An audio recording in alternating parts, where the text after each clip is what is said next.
Single dad tackled a robber in a grocery store. The woman he protected was the CEO behind the brand. Tom Harris never imagined that one split-second decision in aisle 4 would change everything. What started as a Tuesday morning grocery run turned into a fight for survival, a twist of fate, and a second chance at life he never saw coming. Stay with me until the end of this story and drop a comment with your city so I can see how far this journey travels. Now, let me take you back to where it all began. The morning had started like any other, unremarkable, predictable, safe.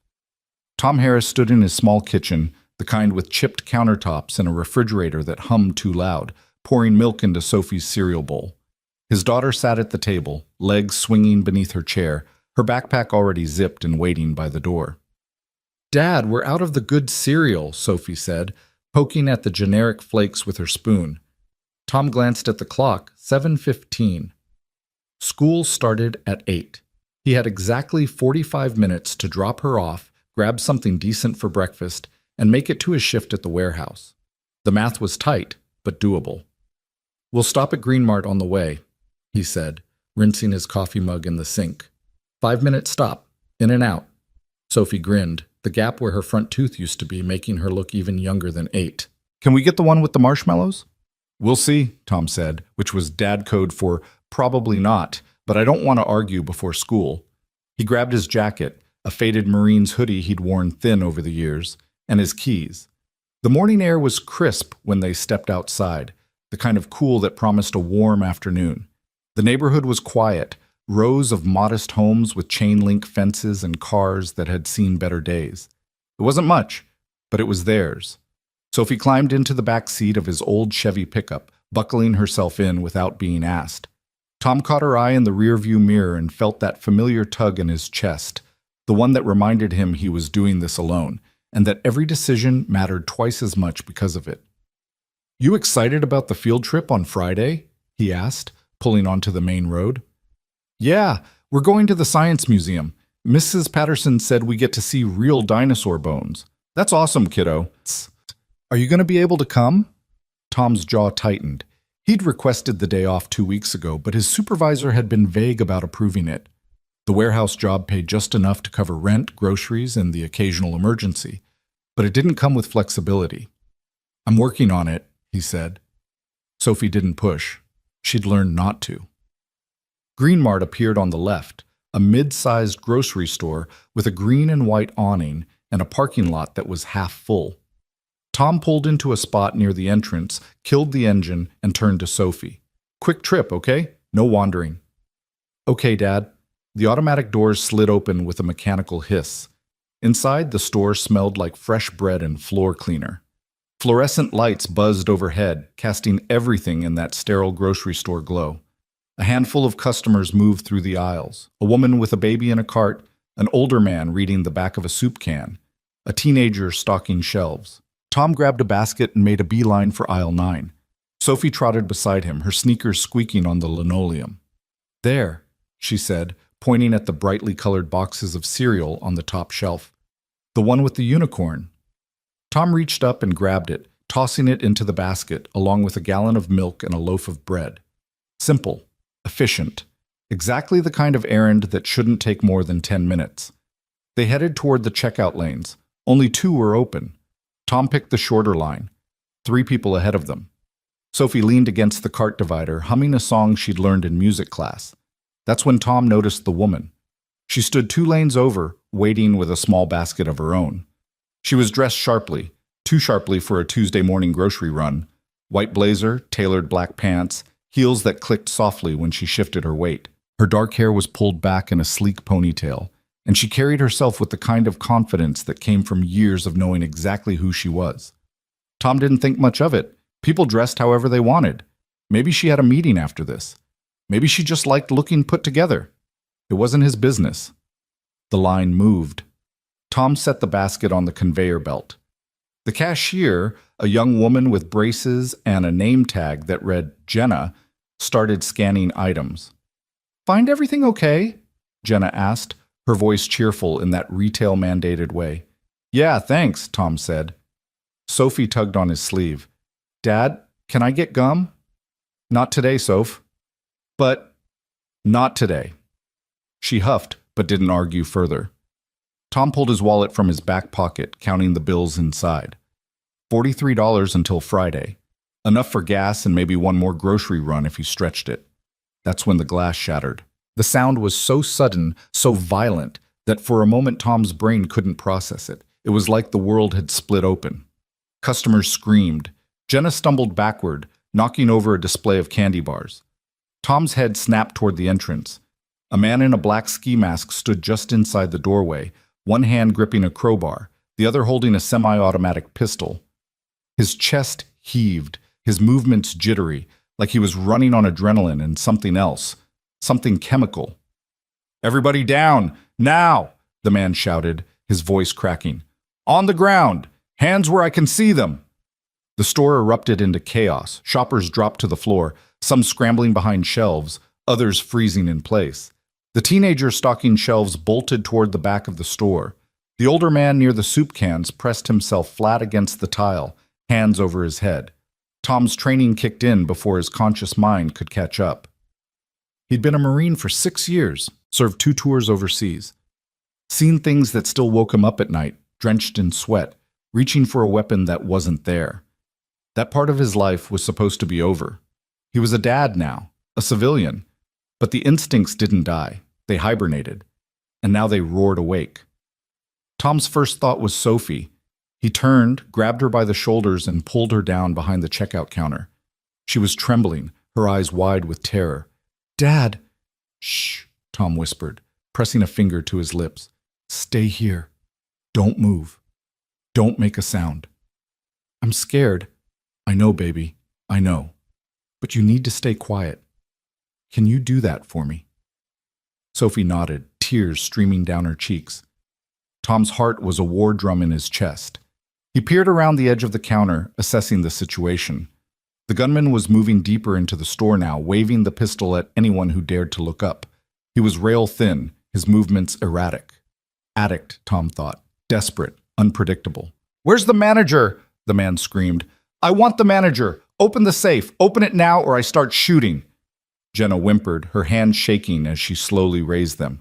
"Please," she whispered. "Please don't—" "Shut up," the gunman barked, swinging the pistol toward her. Tom's muscles tensed. Every instinct told him to stay down, to protect Sophie, to wait for the police.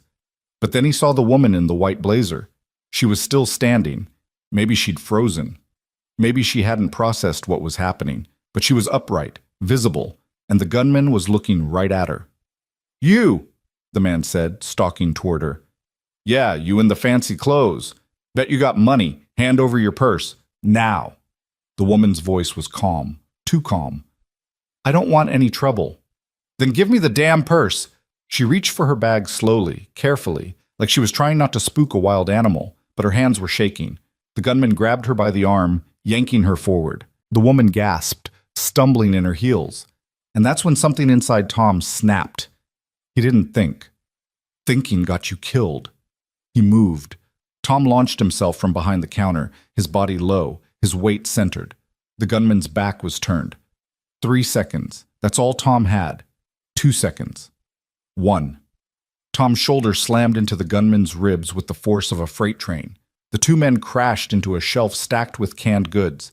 Soup cans exploded across the floor, rolling in every direction.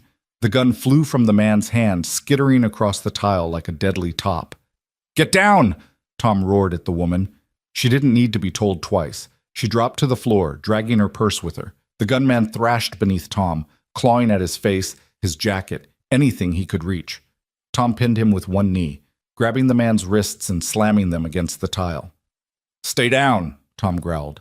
The man bucked, trying to throw him off, but Tom had 50 pounds on him and years of training. He twisted the man's arm behind his back, pressing his face into the floor. "Someone call 911!" Tom shouted. Jenna was already on the phone, her voice high and breathless. Yes, there's a robbery. Green Mart on 5th. Please hurry." The gunman spat a string of curses, still struggling. Tom pressed harder, his knee digging into the man's spine. "Stop moving or I'll make it hurt worse," Tom said, his voice cold. The man went still. Tom's hands were shaking now, adrenaline flooding his system. His knuckles were bleeding. He'd scraped them on the tile during the tackle, but he didn't feel the pain. Not yet. Sirens wailed in the distance, growing louder. Tom glanced back toward the checkout counter. Sophie was still there, peeking around the edge, her face pale but unharmed. "You okay, kiddo?" Tom called. Sophie nodded, tears streaming down her face. "Good girl, stay there." The woman in the white blazer was sitting up now, her back against a shelf, her breathing ragged. She stared at Tom like she couldn't quite believe what had just happened. "Are you hurt?" Tom asked. She shook her head, her voice barely a whisper. "No, I'm fine." "Good. Stay down until the cops get here." The sirens were deafening now. Red and blue lights flashed through the store's front windows. Car doors slammed, boots pounded against pavement. "Police, hands where we can see them." Tom raised one hand, keeping the other pressed against the gunman's back. "He's secured. Guns on the floor to my left." Two officers rushed in, weapons drawn. One of them kicked the pistol away while the other moved toward Tom. "Let him go, sir. We've got him." Tom released his grip and stood, his legs unsteady. The officers hauled the gunman to his feet, snapping handcuffs around his wrists. The man was still cursing, still struggling, but it was over. One of the officers, a stocky man with a graying mustache, turned to Tom. "You the one who took him down?" Tom nodded. "Hell of a thing," the officer said. "You ex-military?" "Marines." "Figures." The officer looked past Tom toward the woman in the white blazer.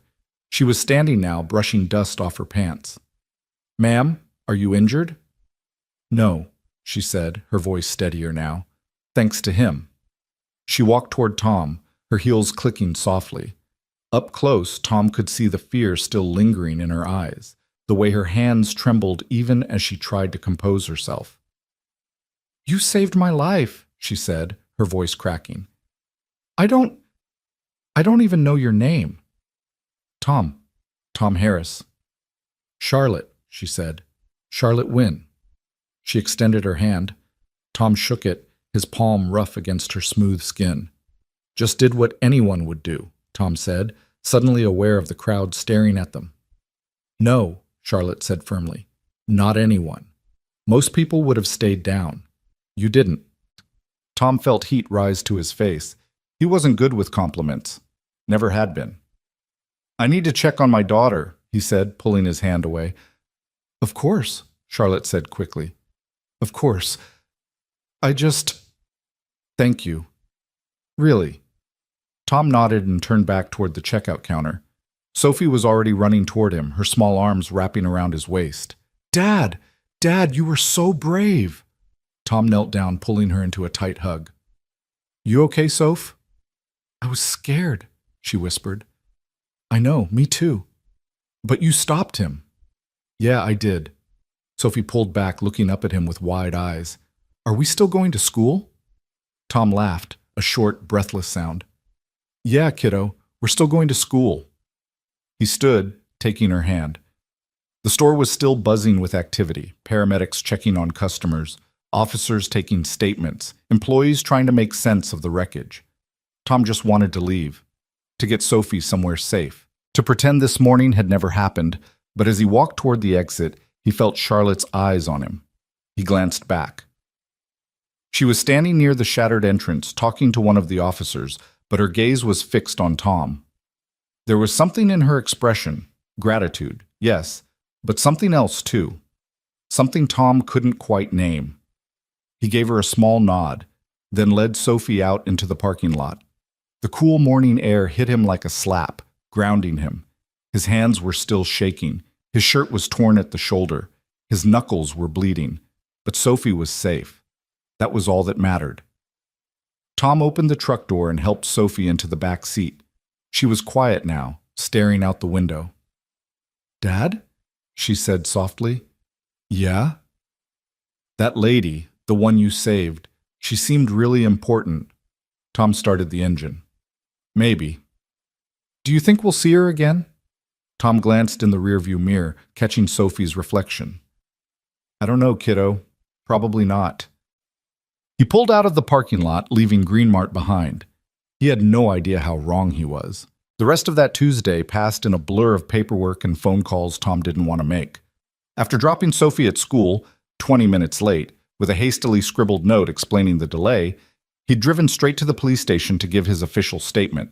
The detective assigned to the case, a woman named Martinez with sharp eyes and a no-nonsense demeanor, had walked him through the incident 3 times, asking him to recall details he hadn't consciously registered. The color of the gunman's shoes, the exact words he'd shouted, whether anyone else had been in the store who might have fled before police arrived. Tom answered as best he could, but his mind kept drifting back to Sophie's face when she'd wrapped her arms around him, the way her voice had trembled when she'd said she was scared. He'd promised himself years ago, after leaving the Marines, that he'd never put her in danger. And yet this morning, she'd been 10 feet away from a loaded weapon.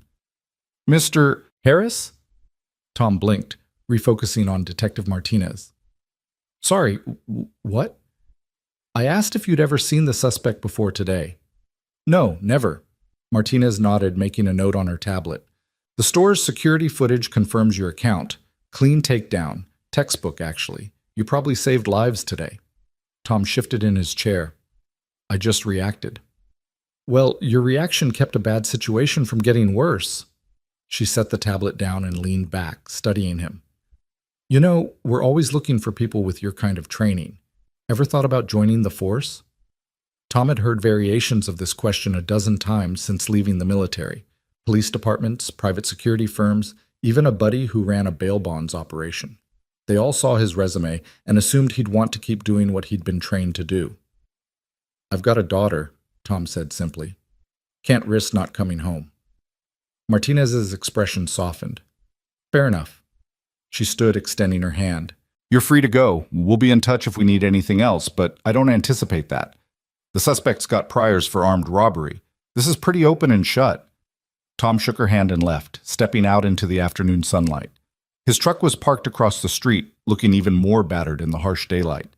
He climbed in, started the engine, and just sat there for a moment, hands on the wheel, staring at nothing. His phone buzzed. A text from his supervisor at the warehouse. "Heard about this morning? You okay?" Tom typed back, "Yeah, be there for night shift." The response came immediately. "Take the night off. See you tomorrow." Tom should have felt relieved. Instead, he felt restless. The adrenaline from the morning had worn off, leaving him hollowed out and jittery. He drove to Sophie's school and parked across the street, even though dismissal was still 2 hours away. He just needed to be close to her, to know she was safe behind those brick walls and chain-link fences. His phone rang. Unknown number. Tom almost didn't answer, but something made him hit the green button. "Hello? Mr. Harris?" A woman's voice, professional and polite. "This is Amanda Cho calling from Wynn Foods' corporate office. I'm Ms. Wynn's executive assistant." Tom sat up straighter. "Okay. Ms. Wynn wanted me to reach out personally to thank you again for your actions this morning. She's extremely grateful." "That's not necessary," Tom said. "Really?" She insisted. There was a pause, the sound of papers shuffling. "She'd also like to invite you and your daughter to dinner this Friday evening, if you're available. Her treat, of course. She'd like to properly thank you both." Tom frowned. "That's really not—" "She was very clear that she wouldn't take no for an answer," Amanda said, a hint of amusement in her voice. "And between you and me, Mr. Harris, when Ms. Wynn makes up her mind about something, it's easier to just say yes." Tom rubbed his face. He didn't want dinner. He didn't want thanks. He just wanted this whole thing to fade into the background so he could get back to the quiet, unremarkable routine that kept Sophie safe and fed. But something in Amanda's voice told him that declining would take more energy than accepting. "Friday works," he said finally. "Wonderful. I'll text you the details. And Mr. Harris, thank you. What you did today, it matters more than you know." The call ended. Tom stared at his phone, wondering what he'd just agreed to. Friday arrived faster than Tom would have liked. He'd spent the intervening days trying to act normal, making Sophie's lunch, working his shifts at the warehouse, helping her with homework at the kitchen table, but the incident at Green Mart kept creeping back into his thoughts. He'd wake up at 3 in the morning, heart pounding, replaying the moment the gun had skittered across the tile. What if it had gone off? What if the gunmen had been faster, stronger, more desperate? "Dad, you're doing it again," Sophie said from across the table. Tom looked up from the math worksheet they were reviewing. "Doing what?" "Staring at nothing. You've been weird all week." "I'm not weird. You are. Ever since the store thing." Tom set down his pencil. Sophie was watching him with those sharp, knowing eyes, the same eyes her mother had. She saw more than most 8-year-olds always had. Growing up without a mom did that to a kid, made them perceptive in ways they shouldn't have to be. "I'm fine, Soph," Tom said. "Just thinking." "About the bad guy?" "A little." Sophie chewed her bottom lip. "Mrs. Patterson says we should talk about scary things when they happen. She says keeping them inside makes them bigger." Tom felt a pang in his chest. When had his daughter gotten so wise? "You're right," he said. We should talk about it. Are you still scared?" Sophie considered this. "Not really. I mean, it was scary when it happened, but you stopped him. So now I just feel, I don't know, kind of proud, I guess." "Proud?" "That you're my dad." She smiled, that gap-toothed grin that could break his heart and put it back together in the same moment. "You're like a superhero." Tom reached across the table and squeezed her hand. "I'm not a superhero, kiddo. I'm just your dad." "Same thing," Sophie said.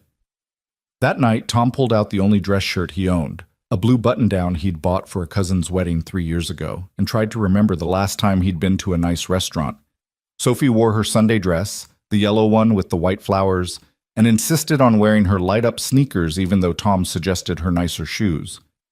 "Miss Wynne won't care about my shoes," Sophie said confidently. "You don't even know Ms. Wynne." "Yeah, but she's nice. I can tell." Tom didn't argue.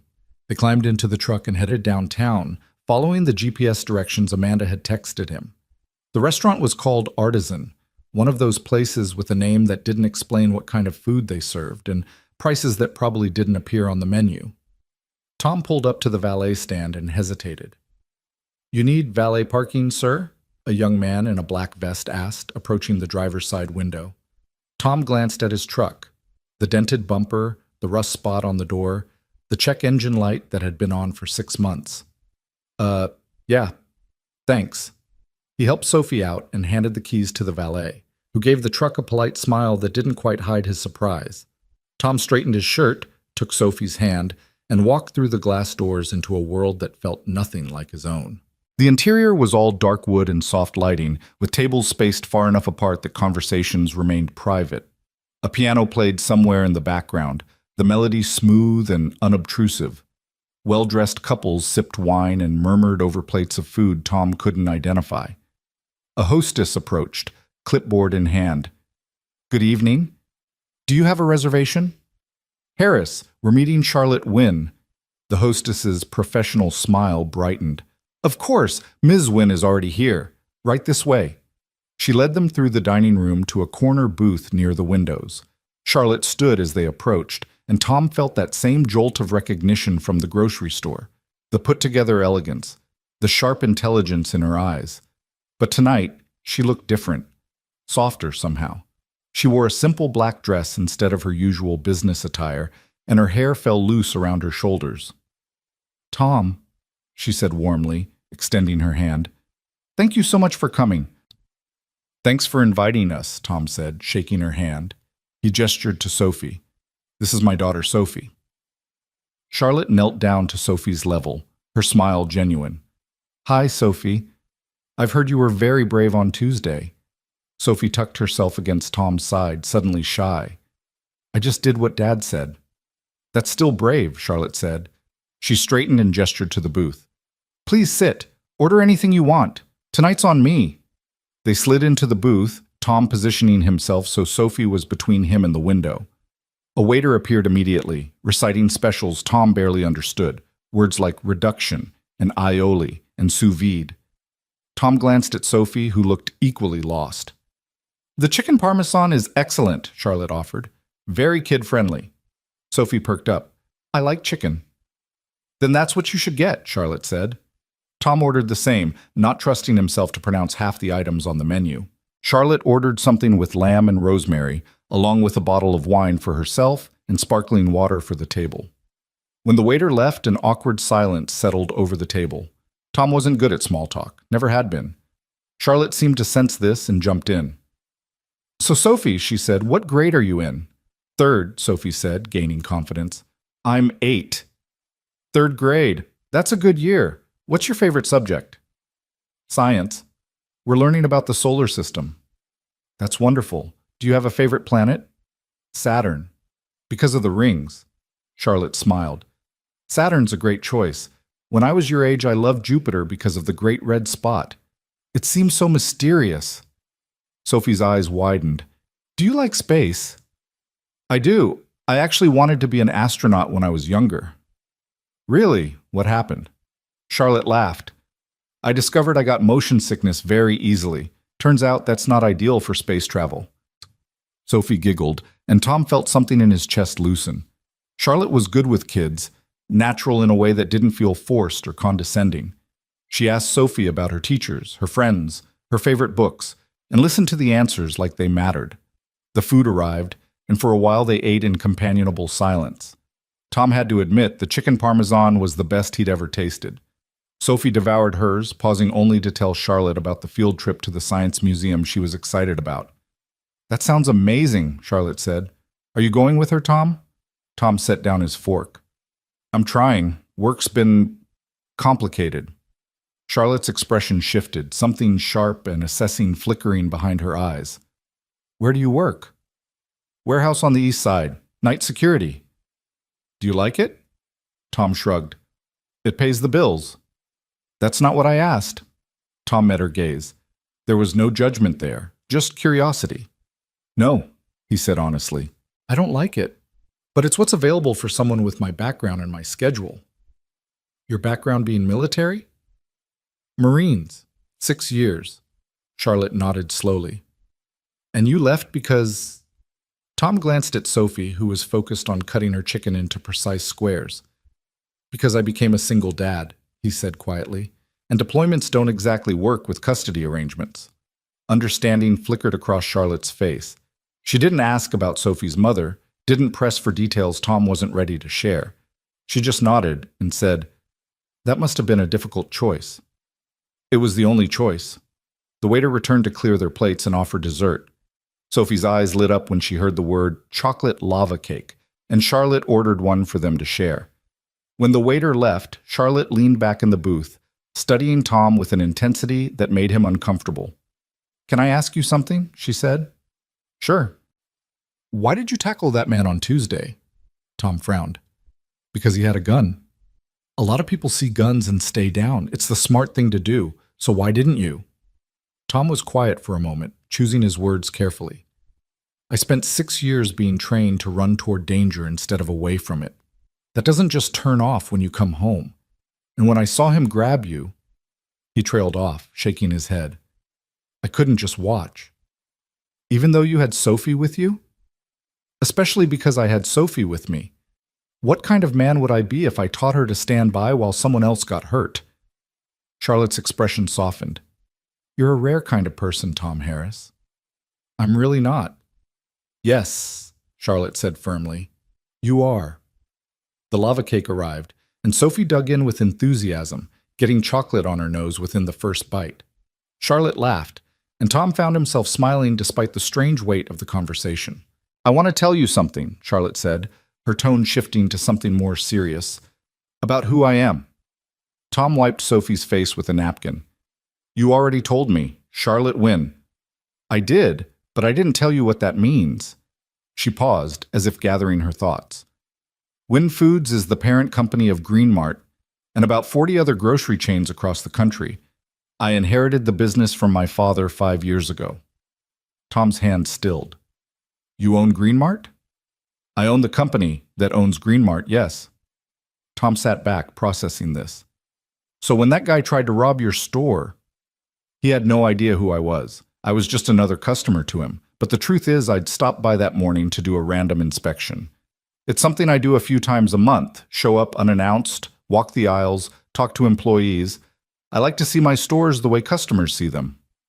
"That's why you were dressed so nice. For the inspection." "Exactly. Charlotte picked up her water glass, turning it slowly in her hands. I've been thinking about Tuesday all week, Tom, about what could have happened if you hadn't been there. That man was high on something. The police confirmed it. He was unstable, unpredictable. And I was the most visible target in that store. You don't have to thank me again, Tom said. Really? I know I don't have to, but I want to. She set the glass down and looked him directly in the eye. And I want to do more than just buy you dinner. Tom felt a warning bell go off in his head. Ms. Wynne, Charlotte, please. Charlotte, I didn't do what I did because I wanted something in return. I know that. But the fact that you don't want anything makes me want to give you something even more. She leaned forward. When was the last time you applied for a job that actually interested you? Tom blinked at the sudden shift in conversation. I don't know. A while. When? Before Sophie was born, probably. Why? Because I looked you up, Tom. After Tuesday, I asked my assistant to pull whatever she could find.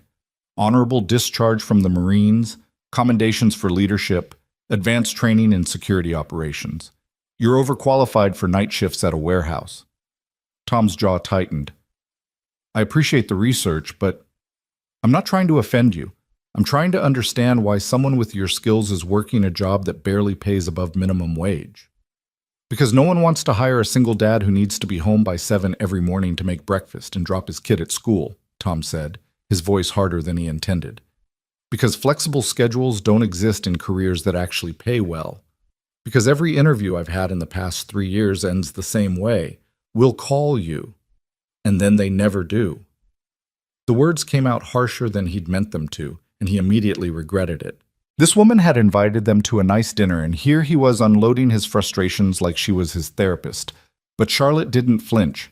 If anything, she looked more determined. What if I told you I might have a solution, she said. To what? To all of it. The schedule, the pay, the career that actually uses what you're trained to do. Tom shook his head. Charlotte, I don't need charity. It's not charity. It's an opportunity. She pulled out her phone, tapped the screen a few times, and slid it across the table. This is a job posting that went live this morning. Head of Regional Security Operations for Wynn Foods. It's a new position. We're consolidating security protocols across all our stores in this region. The job involves site assessments, staff training, emergency response planning. Basically, exactly what you did on Tuesday, but formalized and paid properly. Tom glanced at the phone, then back at Charlotte. You can't just offer me a job. Why not? Because I tackled a guy in your store. That doesn't qualify me to run security for an entire region. Your military record qualifies you. Your instincts qualify you. The fact that you kept your head in a crisis and neutralized a threat without anyone getting hurt qualifies you. Charlotte's voice was steady, brooking no argument. I need someone I can trust in this role, Tom. Someone who doesn't just see it as a paycheck. And after Tuesday, I know you're that person.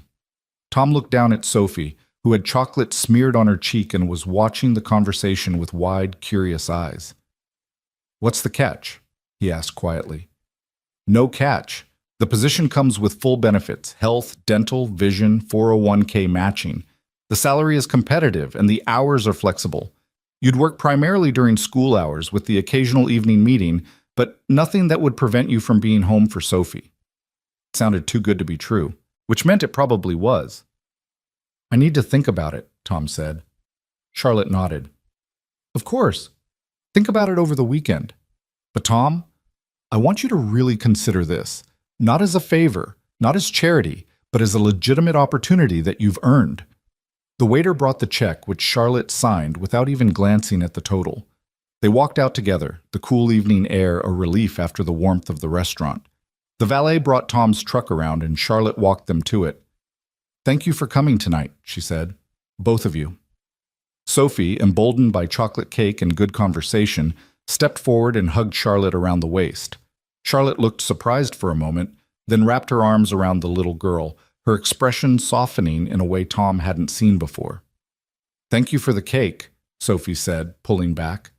You're very welcome. They climbed into the truck and Tom started the engine. Charlotte knocked on his window. He rolled it down. Think about it, she said again. Please. Tom nodded. I will. He pulled away from the curb, glancing in the rearview mirror. Charlotte stood on the sidewalk, watching them go, her figure growing smaller as they turned the corner. "Dad?" Sophie said. "Yeah? Are you going to take the job?" "I don't know, kiddo." "I think you should." "Why's that?" "Because you always tell me to try new things, even when they're scary."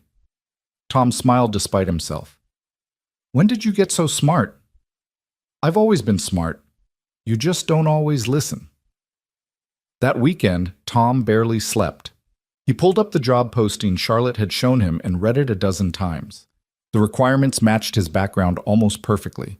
The salary was double what he made at the warehouse, enough to finally fix the truck, to put money into savings, to maybe even think about moving to a better neighborhood. The benefits alone were worth more than he'd seen in years, but doubt gnawed at him. What if he wasn't good enough? What if Charlotte was only offering because she felt obligated? What if he took the job and failed and ended up worse off than before? Monday morning, he dropped Sophie at school and drove to the warehouse to give his 2 weeks' notice. His supervisor, a gruff man named Dale, who'd always been fair if not particularly friendly, took the news with a shrug. "Can't say I'm surprised," Dale said. "You were always overqualified for this gig. Where you headed?" "Corporate security job," Tom said. "Better hours." "Good for you, man. Good luck." Tom left feeling lighter and more terrified than he had in years. That afternoon, he called the number Amanda had given him. "Win Foods, Amanda Cho speaking." "Hi, Amanda. This is Tom Harris." "Tom, how are you?" "I'm good. Listen, I've been thinking about the position Charlotte mentioned. Is the offer still open?" There was a pause, then Amanda's voice came back bright with enthusiasm. "Absolutely. When can you come in for an interview?" "An interview?" Tom frowned. "I thought, Ms. Wynn insists on doing this properly. She doesn't want you to feel like you're being handed anything. She wants you to earn it, same as anyone else would." Tom felt a surge of respect for Charlotte. She wasn't offering charity. She was offering a real chance. "I can do tomorrow," he said.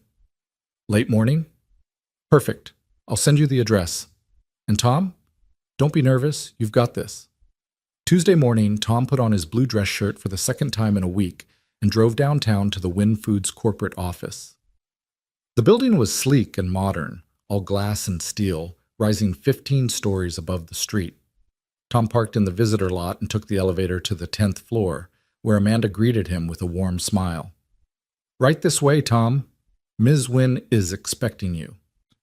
She led him down a hallway lined with photos of grocery stores, farms, and smiling employees. At the end of the hall was a corner office with floor-to-ceiling windows overlooking the city. Charlotte stood behind her desk, talking on the phone. She gestured for Tom to enter, holding up one finger to indicate she'd be just a moment. Tom stepped inside, taking in the space. It was professional but not cold. Bookshelves lined one wall, filled with business texts and what looked like family photos.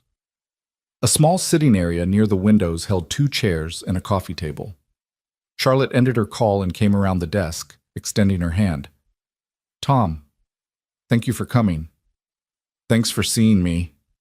They shook hands and Charlotte gestured to the sitting area. "Let's sit here.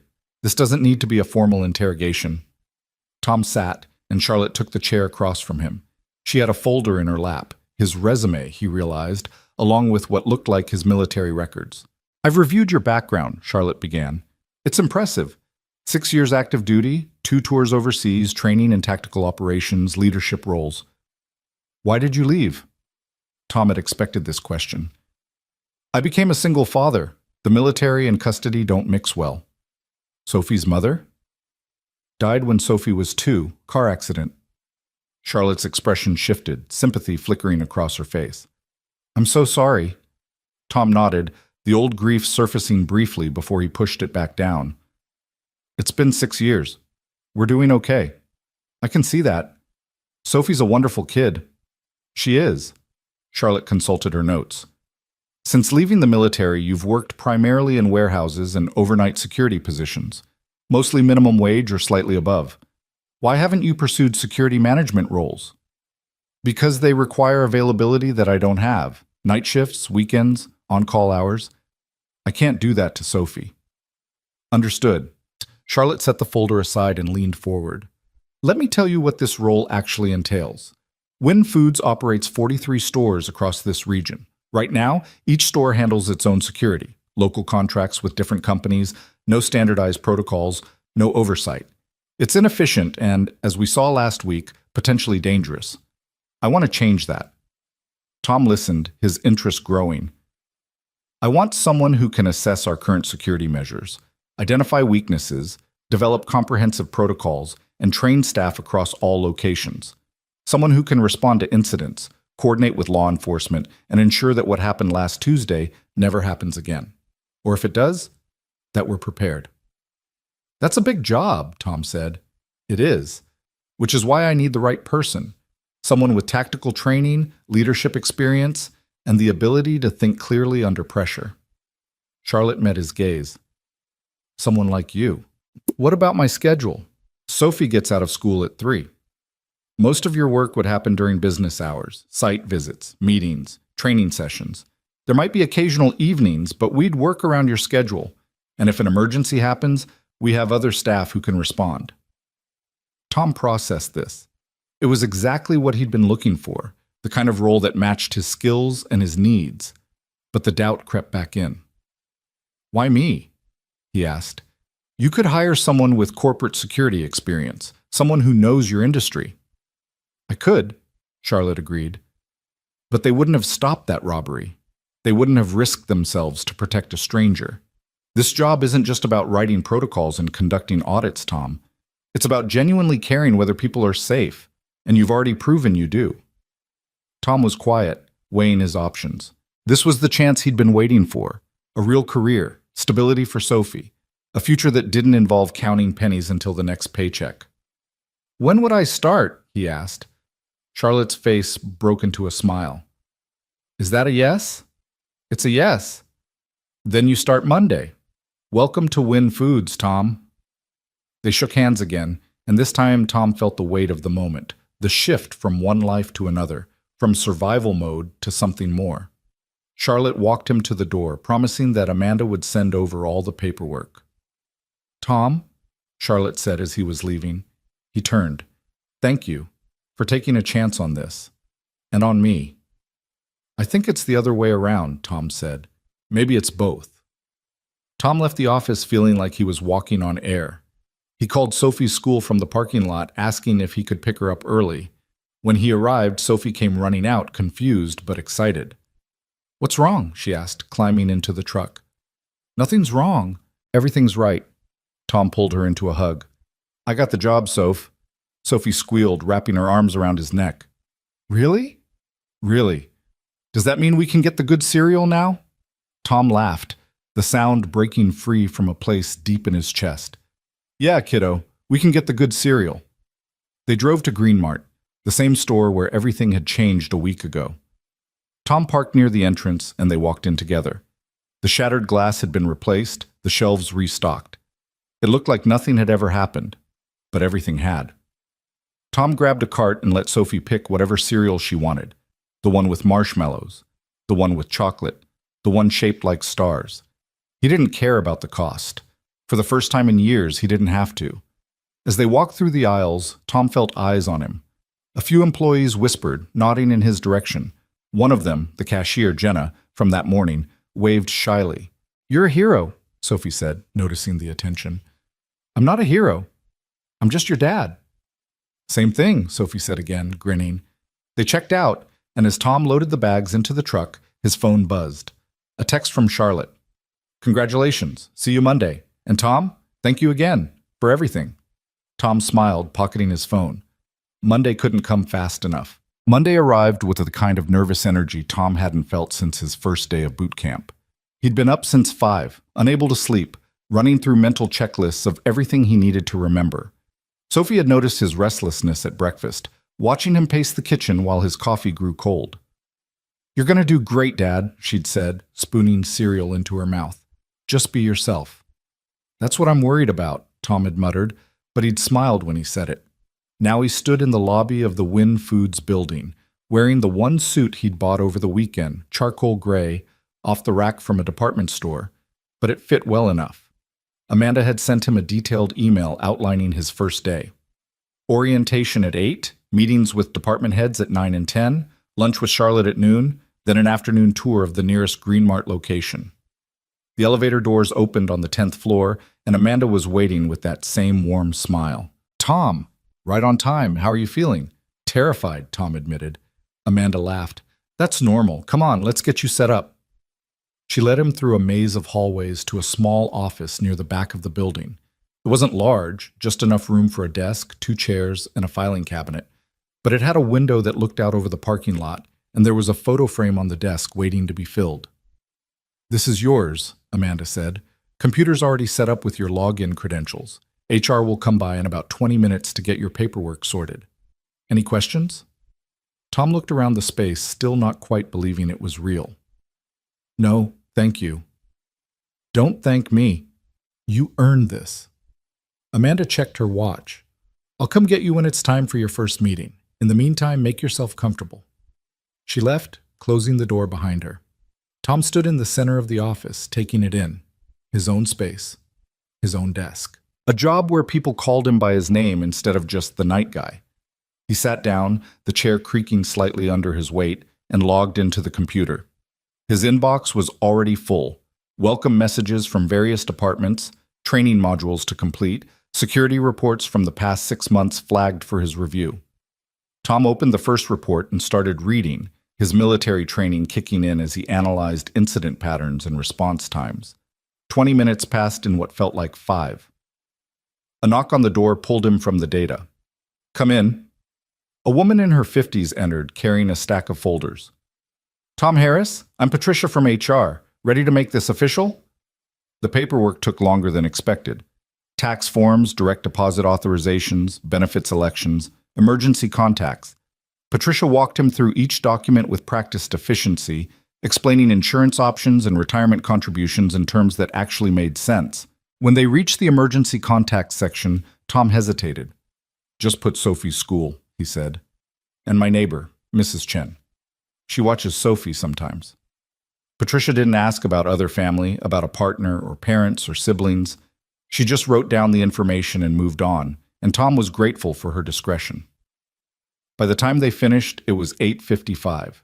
Amanda appeared at his door exactly on schedule. "Ready for the fun part?" she asked. Tom followed her to a conference room where 3 people waited around a table. Amanda made introductions. David Chen, VP of Operations, a man in his 40s with wire-rimmed glasses and a firm handshake. Lisa Martinez, Regional Manager for the Eastern Stores, a woman about Tom's age with sharp eyes and a business-like demeanor. And Robert Hayes, Head of Legal, older, gray-haired, with the cautious expression of someone who'd seen too many lawsuits. They spent the next hour walking Tom through the current state of security across the region. Each store contracted with local companies, as Charlotte had mentioned, resulting in wildly inconsistent protocols. Some locations had armed guards, others just cameras. Response times varied from minutes to hours. Training was minimal or non-existent. "It's a mess," David said bluntly, "and it's been a mess for years. We just haven't had the resources to fix it."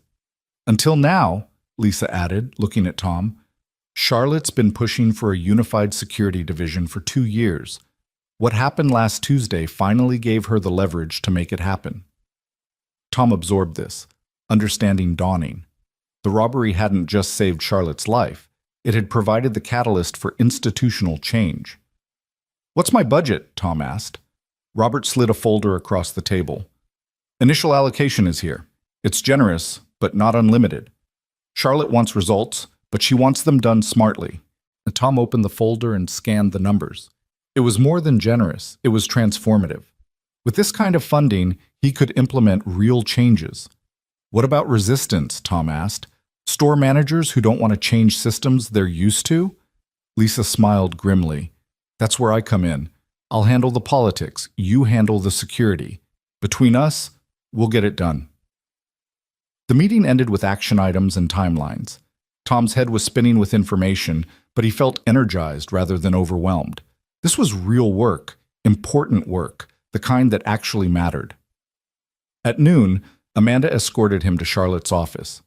Charlotte was on the phone again, But she waved him in, pointing to the sitting area where lunch had been set up. Sandwiches, salads, fruit, bottled water. I understand, but that timeline isn't realistic, Charlotte was saying into the phone, her tone firm but not unkind.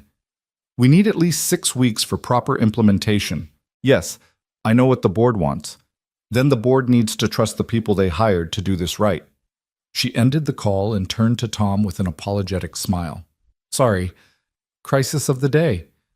How's your morning been? Overwhelming in the best way, Tom said. They sat, and Charlotte handed him a sandwich.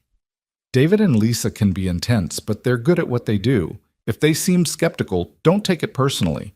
They're just protective of their territories. They didn't seem skeptical, more like cautiously optimistic. That's better than I expected. Charlotte unwrapped her own sandwich. What are your first impressions? Tom considered this. The security situation is worse than I thought. No standardization, no accountability, no clear chain of command when something goes wrong. But it's fixable. I just need time and cooperation.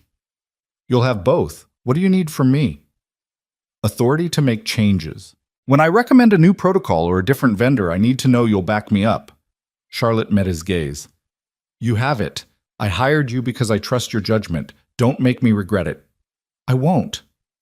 They ate in comfortable silence for a moment, then Charlotte said, How's Sophie handling the transition? She's excited, doesn't fully understand what it means yet, but she knows things are changing for the better. She's a sweet kid. You've done a good job with her. Tom felt that familiar tightness in his chest. I'm trying. Some days are harder than others. Single parenting always is, Charlotte said quietly. Something in her tone made Tom look up. You have kids? No, but I watched my mother raise me and my brother alone after my father died. I know what it costs. Tom hadn't known Charlotte had lost her father. He'd assumed she'd inherited the company in the usual way, planned succession, careful transition. But there was grief in her voice, old but still present. How old were you? Tom asked. 16. Car accident, same as Sophie's mother. He was driving home from a store opening, hit by a drunk driver on the highway. Charlotte's expression was distant. One phone call and everything changed. I'm sorry. It was a long time ago, but it shaped who I became, made me understand that every employee in this company has a life outside these walls. Families depending on them, kids who need them to come home safe. She looked at Tom. That's why this security position matters so much to me. It's not just about protecting assets or minimizing liability. It's about making sure people like you, like my father, get to go home at the end of the day. Tom understood then why Charlotte had been so insistent about hiring him. This wasn't about gratitude or obligation. It was personal. I'll do everything I can to make that happen, Tom said. I know you will. They finished lunch, and Charlotte walked him down to the parking lot where Lisa was waiting to drive him to the first store tour. The afternoon passed in a blur of locations and introductions. Lisa took him to 3 different Green Mart stores, each with its own quirks and challenges. At the first, the security cameras hadn't worked in 6 months. At the second, the contracted guard spent most of his shift on his phone. At the third, there were no panic buttons for employees, no emergency protocols, no clear evacuation routes. Tom took notes on everything, his mind already formulating solutions. By the time Lisa dropped him back at the office at 4:30, he had filled an entire notebook with observations and recommendations. He drove to Sophie's school, arriving just as the after-school program was ending. Sophie ran out with her backpack bouncing, her face bright with curiosity. How was it? She demanded before she'd even climbed into the truck. Long, good, a lot to learn. Did you see Ms. Charlotte? I had lunch with her. Sophie's eyes went wide. Really? What did you eat? Sandwiches. Boring, Tom laughed. What about you? How was school? We started our space unit today. Mrs. Patterson brought in a model of the solar system and everything. Sophie launched into an enthusiastic description of planetary orbits and asteroid belts, and Tom listened, grateful for the normalcy after a day of so much change. That night, after Sophie was in bed, Tom sat at the kitchen table with his laptop, reviewing the security reports he'd been sent.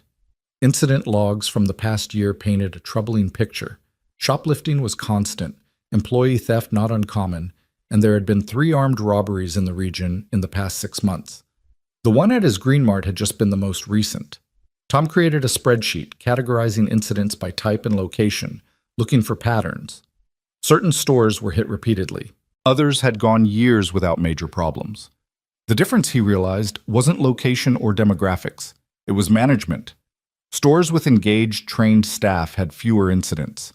Stores where employees felt like interchangeable parts had more. He made a note. Security isn't just cameras and guards. It's culture. The weeks that followed fell into a rhythm.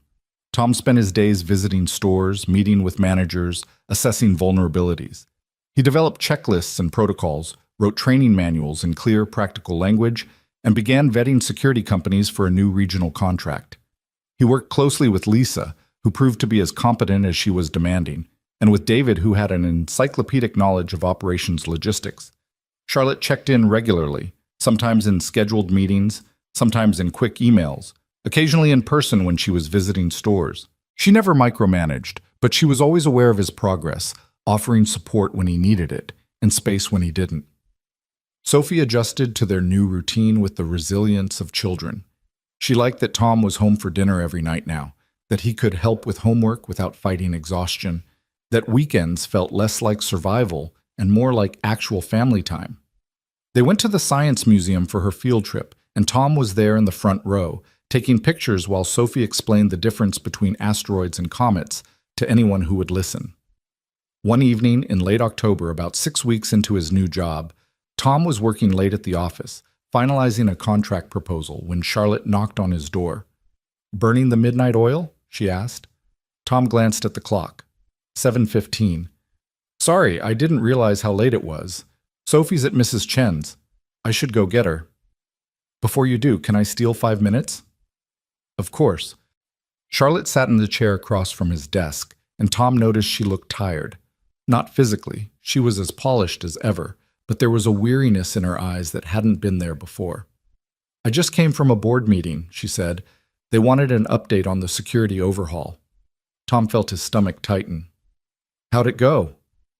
"Better than expected, thanks to you. Your incident reports show a 20% reduction in theft across the region since you implemented the new protocols. Response times are down. Employee satisfaction is up. Apparently, people feel safer at work when they know someone actually cares about their safety." Tom relaxed slightly. "That's good. It's better than good. It's exactly what I needed to justify the budget expansion." Charlotte leaned forward. "I want to roll this out company-wide, Tom. All 200 stores, not just this region. And I want you to lead it." Tom blinked. "Company-wide?" "You'd get a team, at least 4 regional managers working under you. More resources, bigger budget, real authority to make systemic changes, and a significant raise, obviously." It was everything Tom could have hoped for, the kind of career advancement that usually took years. But it also meant more responsibility, more travel, more time away from Sophie. "Can I think about it?" Tom asked. Charlotte looked surprised, then thoughtful. "Of course. Take as long as you need. But Tom, you've earned this. Don't let doubt talk you out of something you deserve." After she left, Tom sat in his office, staring at the dark window. The reflection looking back at him was a stranger, someone successful, someone valued, someone with a future that extended beyond the next paycheck. He wasn't sure he recognized that person yet. He picked up his phone and called Mrs. Chen. "Hi, Mrs. Chen. I'm so sorry I'm running late. I'll be there in 20 minutes. "No rush, Tom. Sophie and I are making dumplings. Take your time." When Tom arrived at Mrs. Chen's small apartment, he found Sophie at the kitchen table, carefully folding dough around filling, her tongue stuck out in concentration. Mrs. Chen, a tiny woman in her 70s who'd emigrated from Taiwan 50 years ago, supervised with gentle corrections. "Not too much filling or it will burst," Mrs. Chen was saying. "There, like that. Perfect." Sophie looked up when Tom entered. "Dad, look, I made 6 dumplings." "They're beautiful, Soph," Mrs. Chen waved him to a chair. "Sit, sit. You're just in time for dinner." Tom started to protest. He'd already imposed enough, but Mrs. Chen was already filling a bowl with steaming dumplings and setting it in front of him. The first bite transported him somewhere else entirely, the flavors complex and comforting. "Mrs. Chen, these are incredible." Old family recipe, she said, pleased. My mother taught me, I teach Sophie. This is how traditions survive. They ate together, Sophie chattering about her day while Mrs. Chen listened with the patience of someone who genuinely enjoyed children's company. Tom felt the tension from the office slowly drain away. After dinner, Tom helped clean up while Sophie carefully packed the leftover dumplings into containers. Mrs. Chen, Tom said quietly while Sophie was distracted. Can I ask you something? Of course. If you had a chance to do something really big for your career, but it meant being away from your kid more, not all the time, just more than now, would you do it? Mrs. Chen dried a plate thoughtfully. Is this hypothetical? Not entirely. Then my answer is this. Children need many things from their parents. Food, shelter, safety, these are important. But they also need to see their parents happy, fulfilled, growing. If you're miserable to give Sophie stability, she will feel that misery. But if you are thriving, even if it means some change, she will thrive too. Oh, what if I'm not around as much? Then you make the time you have count more. Quality over quantity, as they say. Mrs. Chen set down the plate and looked at him directly. Tom, I watch you with Sophie. You are a good father. Trust yourself to keep being a good father, even as things change. Tom nodded, something settling in his chest. Thank you. No thanks needed. Now go, take your dumplings before they get cold. That weekend, Tom took Sophie to the park. Their park, the one they'd been going to since she was 3. They walked the familiar paths, fed the ducks at the pond, shared a pretzel from the cart near the playground. Sophie ran ahead to the swings, and Tom pushed her, the rhythm meditative and familiar. Higher, Dad! He pushed harder, watching her arc toward the sky, her laughter carrying on the breeze. Sophie, he called, can I ask you something? What? She shouted back, wind in her hair. How would you feel if my job changed? If I had to travel sometime, stay overnight in other cities? Sophie dragged her feet to slow the swing, then turned to look at him. How much? Maybe once or twice a month. Just for a night or two. Sophie considered this with the seriousness she applied to all important questions. Would Mrs. Chen stay with me? If she's available. Or maybe we could find someone else you like. And you'd still be home most of the time? Every night I could be. Sophie hopped off the swing and walked over to him. Then I think you should do it. Tom knelt down to her level. Why? Because you love your job, I can tell. You smile more now, and you don't get that worried look you used to get when you were checking the mail. Tom hadn't realized she'd noticed. Kids saw everything. I do love my job, he admitted, but I love you more. I know, that's why it's okay. Sophie hugged him, her small arms strung around his neck. Plus, if you travel, you can bring me back those little soaps from the hotel. Tom laughed, the sound breaking free from somewhere deep. Deal. Monday morning, he walked into Charlotte's office without an appointment. She looked up from her computer, surprised. Tom, everything okay? I thought about your offer, he said. I'm in. Charlotte's face broke into a smile. Yeah? Yeah. On one condition. Name it. I need travel to be scheduled at least 2 weeks in advance when possible, and I need guaranteed backup so I'm never stuck overnight unexpectedly. Sophie comes first, always. Done, Charlotte said without hesitation. Anything else? That's it. Charlotte stood and extended her hand. Then welcome to the executive team, Tom. Let's change the whole damn company. They shook on it, and Tom felt the weight of the moment. Another shift. Another leap into something unknown but promising. The announcement went out that afternoon. Tom was promoted to Vice President of Security Operations, effective immediately. His phone started buzzing with congratulatory messages from colleagues he'd worked with over the past weeks. David sent a brief but warm email. Lisa called him directly. About damn time, she said. This company needs people who actually know what they're doing in leadership. Welcome to the club. But the message that meant the most came from Amanda. Charlotte told me the news. She made the right choice. Congratulations, Tom. Your daughter must be so proud.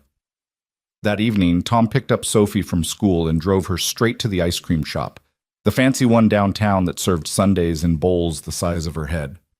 What's the occasion? Sophie asked, eyes wide as she surveyed the menu. I got a promotion. What's a promotion? It means my boss thinks I'm doing a good job, so she's giving me more responsibility and more money. Sophie gasped. Does that mean we can get the apartment with the balcony? Tom had shown her a listing once, months ago, for a 2-bedroom with a small balcony overlooking a park. It had been completely out of their price range, so far outside the realm of possibility that Tom had closed the website and tried to forget about it. Maybe, he said. Let's see. Sophie ordered the chocolate explosion sundae. Tom got vanilla with caramel. They sat at a small table by the window, and Sophie told him about a book she was reading in class while chocolate ice cream dripped down her chin. Later, after Sophie was asleep, Tom pulled up that listing again. It was still available. With his new salary, it was no longer impossible. It was just on the edge of feasible. He could make it work if he was careful, if he budgeted properly, if he didn't let himself get comfortable and complacent. He filled out the application before he could talk himself out of it. 3 days later, the landlord called. They wanted to meet him, see his employment verification, check his references. Tom took a long lunch, drove to the building, and walked through the apartment with the landlord, a middle-aged woman named Teresa who asked about Sophie and seemed genuinely interested in the answer. Single dad? Teresa asked. Yes, ma'am. Good for you. That's not easy. She gestured around the living room. This is a quiet building, families mostly, a few retirees. We have a community garden in back if Sophie likes that sort of thing. She would, Tom said, picturing Sophie planting tomatoes or sunflowers. Then it's yours if you want it. First month and security deposit, move-in date flexible. Tom signed the lease that afternoon, still not quite believing it was real. When he picked up Sophie from school, he drove past the building and pulled over. See that window on the 3rd floor? He said, pointing. The one with the balcony? Sophie followed his finger. Yeah? That's ours now. We're moving in next month. Sophie's shriek of joy was so loud that Tom worried it might shatter the windows. She unbuckled and launched herself at him, hugging him so tight he could barely breathe. Really? For real? For real, kiddo. Can I paint my room? Any color you want. Sophie pulled back, her face serious. This is because of the job, right? Because Ms. Charlotte gave you the job? Yeah, it is. Then we should thank her. Tom smiled. Yeah, we should. That weekend, Sophie insisted on making Charlotte a thank you card. She spent hours at the kitchen table, drawing pictures of grocery stores and stick figures and stars, writing thank you for helping my dad in careful, uneven letters. Tom watched her work, marveling at her thoughtfulness, her ability to understand that someone had changed their lives and deserved recognition for it. On Monday, Tom brought the card to the office. Charlotte was in a meeting, so he left it on her desk with a brief note. From Sophie. She wanted you to know she's grateful. An hour later, Charlotte appeared at his office door, the card in her hand, her eyes suspiciously bright. This is the sweetest thing anyone's ever given me, she said. She worked hard on it. I can tell. Charlotte studied the drawing. Sophie had drawn 3 figures, one tall and one small, holding hands, and one standing nearby with a smile. Is this me? She's got you smiling. Apparently that's your defining characteristic. But throughout the day, he found himself thinking about that moment of vulnerability, the way Charlotte had held Sophie's card like it was something precious. She was lonely, he realized. Successful, powerful, respected, but lonely. And maybe, just maybe, she'd hired him for reasons that went beyond security protocols and corporate strategy. Maybe she'd seen in him and Sophie something she was missing in her own life. Tom filed that observation away, not sure what to do with it, but knowing it mattered. The weeks blurred together in a haze of productivity. Tom assembled his team, 4 strong regional managers including Lisa, who accepted the promotion with characteristic efficiency. They divided the country into territories, developed training schedules, and began the slow process of transforming 200 independent stores into a unified, secure operation. It was exhausting and exhilarating in equal measure. Tom traveled to Seattle, to Phoenix, to Boston, staying in hotels that gave him those little soaps Sophie loved, eating meals in airport restaurants, conducting meetings in conference rooms that all looked the same. But every trip ended with him coming home to Sophie, who who would run to him with stories about school and Mrs. Chen and the new apartment they were slowly settling into. The apartment had transformed their lives in ways Tom hadn't anticipated. Having space meant Sophie could have friends over. Having a balcony meant they could eat breakfast outside on sunny mornings.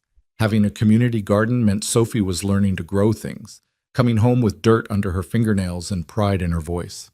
They were thriving, and somewhere in the midst of all that change, Tom realized he was too. The anxiety that had dogged him for years, the constant worry about money, about whether he was doing enough, about what would happen if the truck broke down or Sophie got sick or he lost his job, had faded to background noise. He still worried because that's what parents did, but it was manageable now. Contained. Charlotte noticed. She said as much during one of their weekly check-ins in early December. "You look different," she said, studying him across her desk. "Different how?" "Lighter. Like you're not carrying the weight of the world anymore." Tom considered this. "I guess I'm not. Or at least the world feels less heavy." "Good. You deserve that."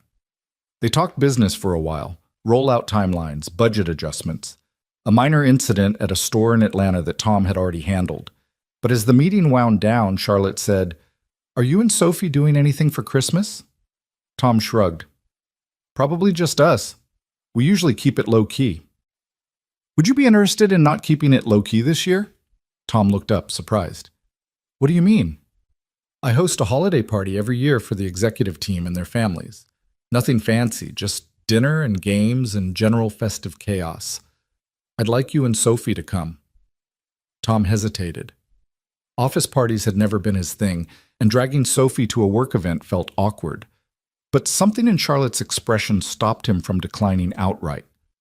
"Will there be other kids there?" he asked. "At least a dozen. David's got 3, Lisa's got 2, Robert brings his grandkids.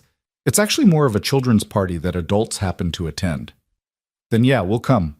Charlotte smiled, and Tom noticed how that smile changed her whole face, softening the sharp edges that came with running a corporation.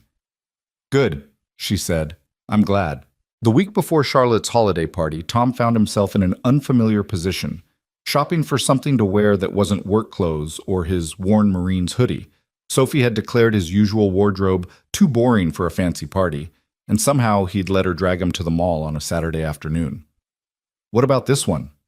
Sophie held up a sweater with a reindeer on it, complete with a blinking red nose. "Absolutely not. But it's festive. It's a nightmare." Tom steered her toward a more reasonable section. "How about something that doesn't require batteries?" They compromised on a dark green sweater that Sophie deemed Christmassy enough, and a new dress for her, red velvet with a white collar that made her look older than 8. Tom paid without wincing at the total, another small miracle of their new life. On the drive home, Sophie was quiet, staring out the window at the holiday lights that had started appearing on houses throughout the neighborhood. "Dad?" she said finally. "Yeah?" "Is Ms. Charlotte married?" The question came out of nowhere, and Tom nearly missed the turn. "What? No. Why?" "Just wondering. She's really pretty and nice. Seems like someone would want to marry her." Tom navigated the truck into their parking space, buying time to formulate an answer. "Being married isn't something everyone wants, Soph, and Ms. Charlotte's probably busy running her company. Too busy for a family? I don't know. That's her business, not ours." Sophie unbuckled her seatbelt but didn't move to get out. "Do you think you'll ever get married again?" Tom's hands tightened on the steering wheel. They'd had versions of this conversation before, usually prompted by something Sophie saw at school, a friend's parent getting remarried, a classmate talking about stepmoms or stepdads. Each time, Tom had deflected gently, not ready to confront the question himself. "Maybe someday," he said carefully. "But right now, I'm pretty happy with how things are. Just you and me." "Me too," Sophie said quickly. "I'm not saying I want you to get married. I was just curious."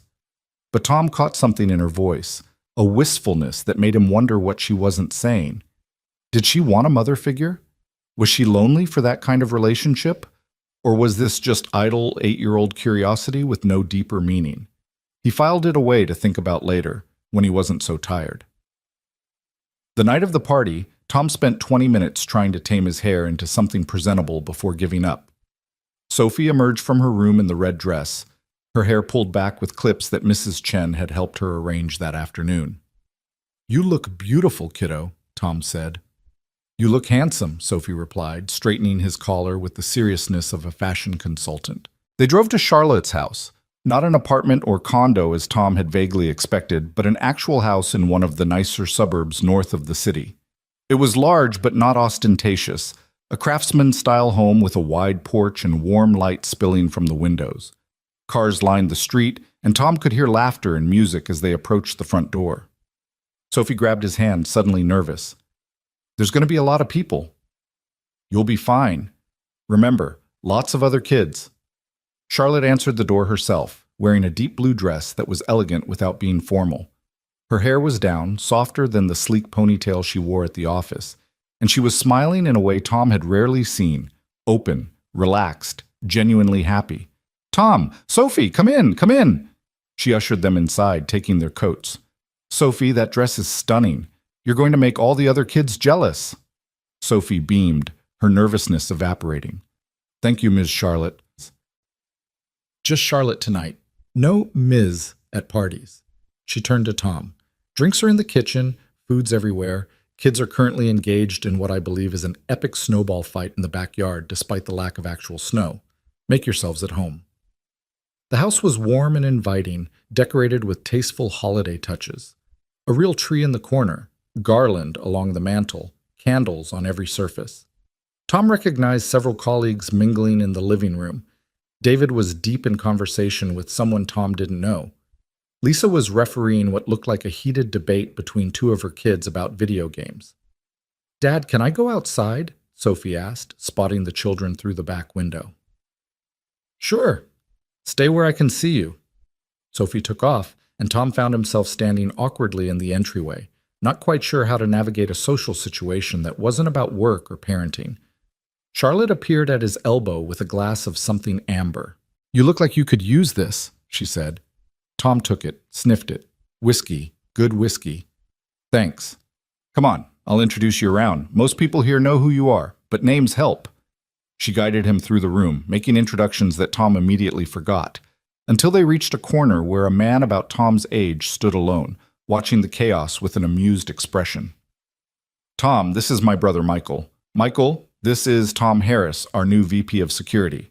Michael extended his hand, his grip firm. "The grocery store hero. Charlotte's told me all about you." "Has she?" Tom shot Charlotte a look. Charlotte had the grace to look embarrassed. "I may have mentioned you once or twice."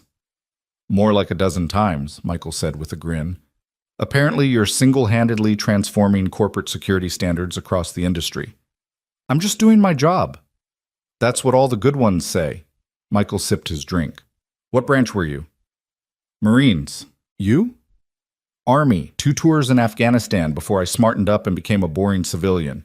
He gestured around the room. "Charlotte guilt trips me into coming to these things every year. I live in Denver now, only come back for holidays." They talked for a while about military life, the adjustment to civilian work, the strange disconnect of going from combat zones to corporate meetings. Michael was easy to talk to, with none of the pretension Tom sometimes encountered in Charlotte's world. He worked as an EMT, he explained, because sitting behind a desk made him want to crawl out of his skin. "Charlotte doesn't get it," Michael said. "She's wired for this kind of life, the strategy, the politics, the long game. Me, I need to know I helped someone today, right now, tangibly. We're built different." Tom glanced across the room where Charlotte was laughing with a group of employees, completely in her element. "She's good at what she does." "She is, but it's lonely at the top, you know?" Dad used to say that. Charlotte saw him work himself into an early grave, and now she's doing the same thing. Michael's expression turned serious. She needs people in her life who aren't employees or board members, friends, real ones. Tom wondered why Michael was telling him this, what subtext he was supposed to be picking up. Before he could ask, Sophie appeared at his side, cheeks flushed from running. "Dad, there's a game room downstairs with a pool table and everything. Can I go play?" "Sure, be careful." She darted off, and Michael smiled. "Cute kid." "How old?" 8 going on 20. "They grow up fast." Michael drained his glass. I should make the rounds. Good talking to you, Tom. Don't be a stranger. Charlotte needs more people around who aren't afraid to tell her when she's being ridiculous. He walked away, leaving Tom to process that strange conversation. Was Michael trying to tell him something about Charlotte, or just making small talk? The evening progressed in a pleasant blur. Tom found himself in surprisingly comfortable conversations with people he'd only known in professional contexts. David turned out to be a passionate home brewer who spent 20 minutes describing his latest IPA experiment. Lisa's husband was a high school teacher with strong opinions about education reform. Robert, the legal head Tom had always found intimidating, showed him pictures of his grandchildren and waxed poetic about retirement plans. Dinner was a buffet-style feast: ham, turkey, sides that kept appearing from the kitchen, desserts that covered an entire table. Tom filled a plate and found a spot near the window where he could keep an eye on Sophie, who was now engaged in an intense board game with 3 other kids. Charlotte materialized beside him with her own plate. "Mind if I join you?" "It's your house." "True, but I'm trying to be polite." She sat, and they ate in comfortable silence for a moment. "So, what do you think? Too overwhelming?" "It's nice, really nice. I haven't been to something like this in, I can't remember how long." "You should come to things more often. You're part of the leadership team now. That comes with social obligations, I'm afraid." "I'm not great at social obligations." Charlotte laughed. "Could have fooled me. You've been working the room like a natural." "That's just survival instinct. Small talk is harder than combat sometimes." "I believe that." Charlotte pushed food around her plate. "Can I ask you something personal?" Tom tensed slightly. "Okay." "What made you decide to stay after Sophie's mother died? To leave the military and become a single dad instead of, I don't know, finding family to help or considering other options?" Tom set down his fork, the question hitting deeper than Charlotte probably intended. "Because she was mine, my responsibility, my daughter, my job to raise. And because I loved her more than I loved the Corps, which was something I didn't think was possible until it happened." "You ever regret it? The choice? Never. The circumstances that forced it? Every day." Tom looked at Sophie across the room, her face bright with concentration as she moved a game piece. "She's the best thing I ever did. Even on the hard days, especially on the hard days, she's worth everything I gave up." Charlotte was quiet, and when Tom looked at her, he saw something raw in her expression, longing, maybe, or grief for paths not taken. "I wanted kids," Charlotte said softly. "When I was younger, I had this whole plan. Build the career first, find the right partner, then start a family by 35. Very organized, very controlled." She smiled without humor. "Then Dad died and I inherited the company at 24. Suddenly I was responsible for thousands of employees and their families, and my own plans just evaporated. I kept thinking I'd have time later, but later never came." "It's not too late," Tom offered. "I'm 42, single, married to a corporation that demands everything I have. It feels pretty late." She shook her head. "Sorry, this is heavy conversation for a party. I don't know why I'm telling you this. Maybe because I understand what it means to choose one life and lose another in the process." Charlotte met his eyes, and something passed between them: recognition, understanding, a shared acknowledgement of roads not traveled and prices paid. For a moment, Tom felt like he was seeing the real Charlotte, not the CEO or the boss or the polished executive, but the woman underneath all those roles who was just as uncertain and human as anyone else. "Charlotte!" Amanda appeared, slightly breathless. "Sorry to interrupt, but David needs you. Something about next quarter's projections." Charlotte sighed, the vulnerable moment closing like a door. "Work never stops, even at parties." She stood, touching Tom's shoulder briefly. "Thank you for coming tonight. It means a lot." She disappeared into the crowd, and Tom was left alone with his thoughts and his half-eaten plate of food. Michael's words echoed in his head. She needs people in her life who aren't employees or board members. But what was Tom supposed to do with that information? He worked for Charlotte.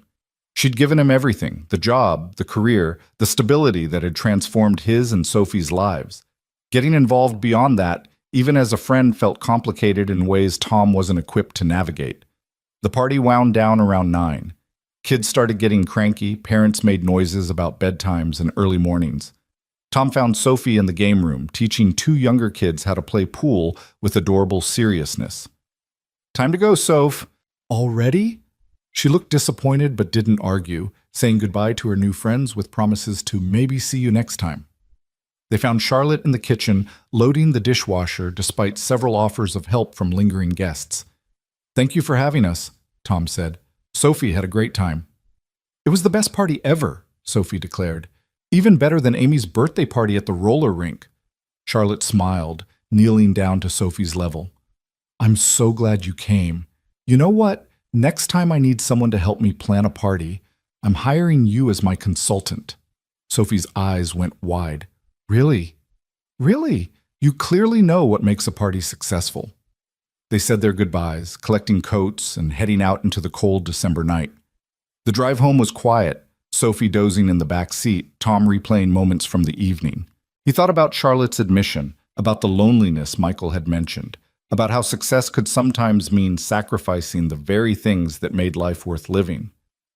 When they got home, Tom carried Sophie inside. She'd fallen fully asleep in the truck and tucked her into bed, still wearing the red dress. He'd let her change in the morning. Tonight, she looked peaceful and happy, and that was enough. Tom made himself a cup of tea and stood on the balcony, looking out over the park. Christmas lights twinkled in the distance. Somewhere a dog barked. The city hummed with its endless rhythm. His phone buzzed. A text from Charlotte. "Thank you again for coming. You and Sophie brought something special to the evening. Sleep well." Tom stared at the message for a long moment before typing back. "Thank you for including us. Merry Christmas, Charlotte?" The response came almost immediately. "Merry Christmas, Tom." He pocketed his phone and finished his tea, wondering what exactly was happening between them and whether he should be concerned about it. But the night was too peaceful to overthink, so he went inside, checked on Sophie one more time, and went to bed. The days leading up to Christmas were a whirlwind of final preparations. Tom made sure all the stores were covered for the holiday, double-checking that security teams were in place and emergency protocols were clear. The last thing anyone needed was an incident on Christmas Eve because someone hadn't done their job properly. On Christmas Eve, Tom and Sophie followed their usual tradition: Chinese takeout, Christmas movies, and decorating the tree together. It was smaller than what Charlotte probably had in her house, but it was theirs, covered in ornaments Sophie had made over the years, and a few new ones Tom had let her pick out. "This is the best tree we've ever had," Sophie declared, hanging a felt snowman on a lower branch. "You say that every year." "Because it's true every year. Each tree is better than the last." Tom smiled, hanging a silver star near the top.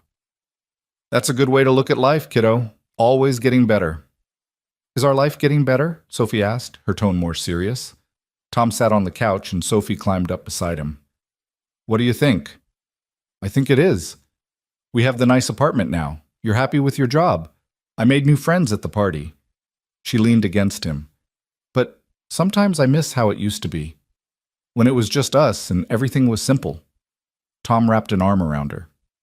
"Change is scary, even good change. But you know what hasn't changed?" "What?" "Us, you and me. That's forever, Soph. No matter how big the apartment gets, or how many parties we go to, or how fancy my job becomes, we're a team." Sophie nodded against his chest. "The best team." They watched Elf for the 1,000th time, laughing at the same jokes, quoting lines they knew by heart. When Sophie started yawning, Tom sent her to brush her teeth and get into pajamas. He pulled out the presents he'd hidden in his closet: a telescope Sophie had been wanting, some books, a new winter coat because she'd outgrown last year's. His phone rang. Charlotte's name lit up the screen. "Hey," Tom answered. "Everything okay?" "Everything's fine. Sorry to call so late. I just wanted to check in, see how your Christmas Eve was going." Tom glanced at the tree, the scattered wrapping paper and ribbon he'd been organizing. "Good. Quiet. You?" "Quiet too. Michael flew back to Denver this morning, so it's just me and enough leftover ham to feed a small army." She laughed, but it sounded hollow. "The house feels empty." Tom heard what she wasn't saying, the loneliness behind the words, the admission that success and money couldn't fill certain voids.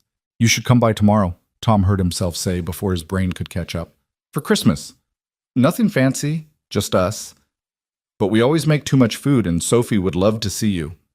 There was a pause, long enough that Tom started to regret the impulse. Then Charlotte said quietly, Are you sure? I don't want to intrude. You wouldn't be intruding. Come by around 2. We'll do dinner early so Sophie doesn't explode from anticipation. Another pause. Okay, thank you, Tom. I'd like that.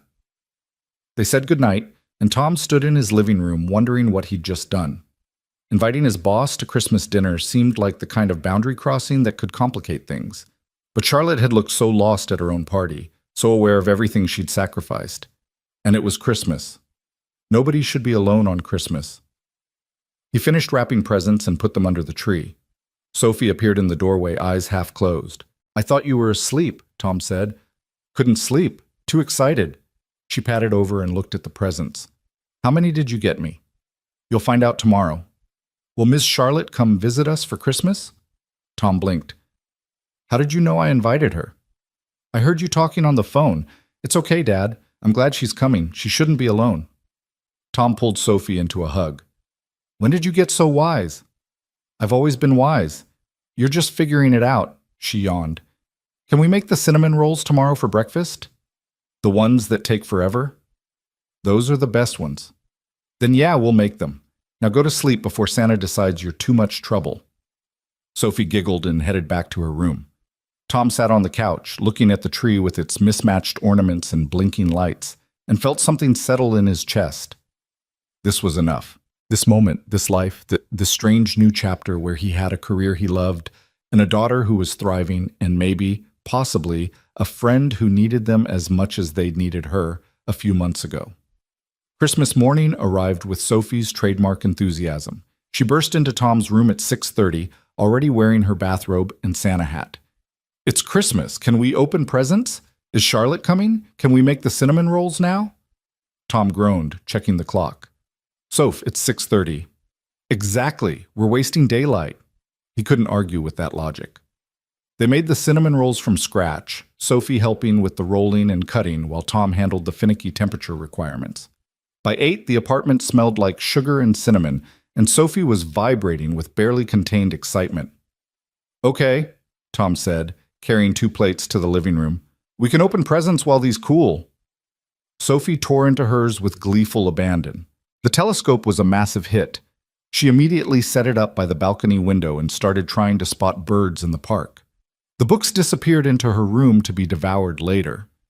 The coat earned a distracted "Thanks, Dad," before she returned to the telescope. Tom opened his presents. Sophie had made him a pencil holder in art class, painted green with "World's Best Dad," written in her careful handwriting. It was simultaneously the most lopsided and most perfect thing he'd ever received. I love it, kiddo. I know you do. Sophie pressed her eye to the telescope. Oh, Dad, come look. I can see a cardinal. They spent the morning taking turns with the telescope, Sophie keeping a detailed log of every bird she spotted. Around noon, Tom started preparing dinner, turkey breast because neither of them liked dark meat, mashed potatoes, green beans, rolls. Nothing fancy, but Sophie's favorite foods. At 2 o'clock exactly, the doorbell rang. Sophie ran to answer it, pulling the door open to reveal Charlotte standing in the hallway, holding a bottle of wine and a wrapped present. Merry Christmas, Sophie said, hugging Charlotte before she'd even stepped inside. Charlotte looked surprised but pleased, hugging her back. Merry Christmas, Sophie. She looked up at Tom. Hi. Come in, Tom said, suddenly aware of how small and ordinary his apartment must seem compared to Charlotte's house.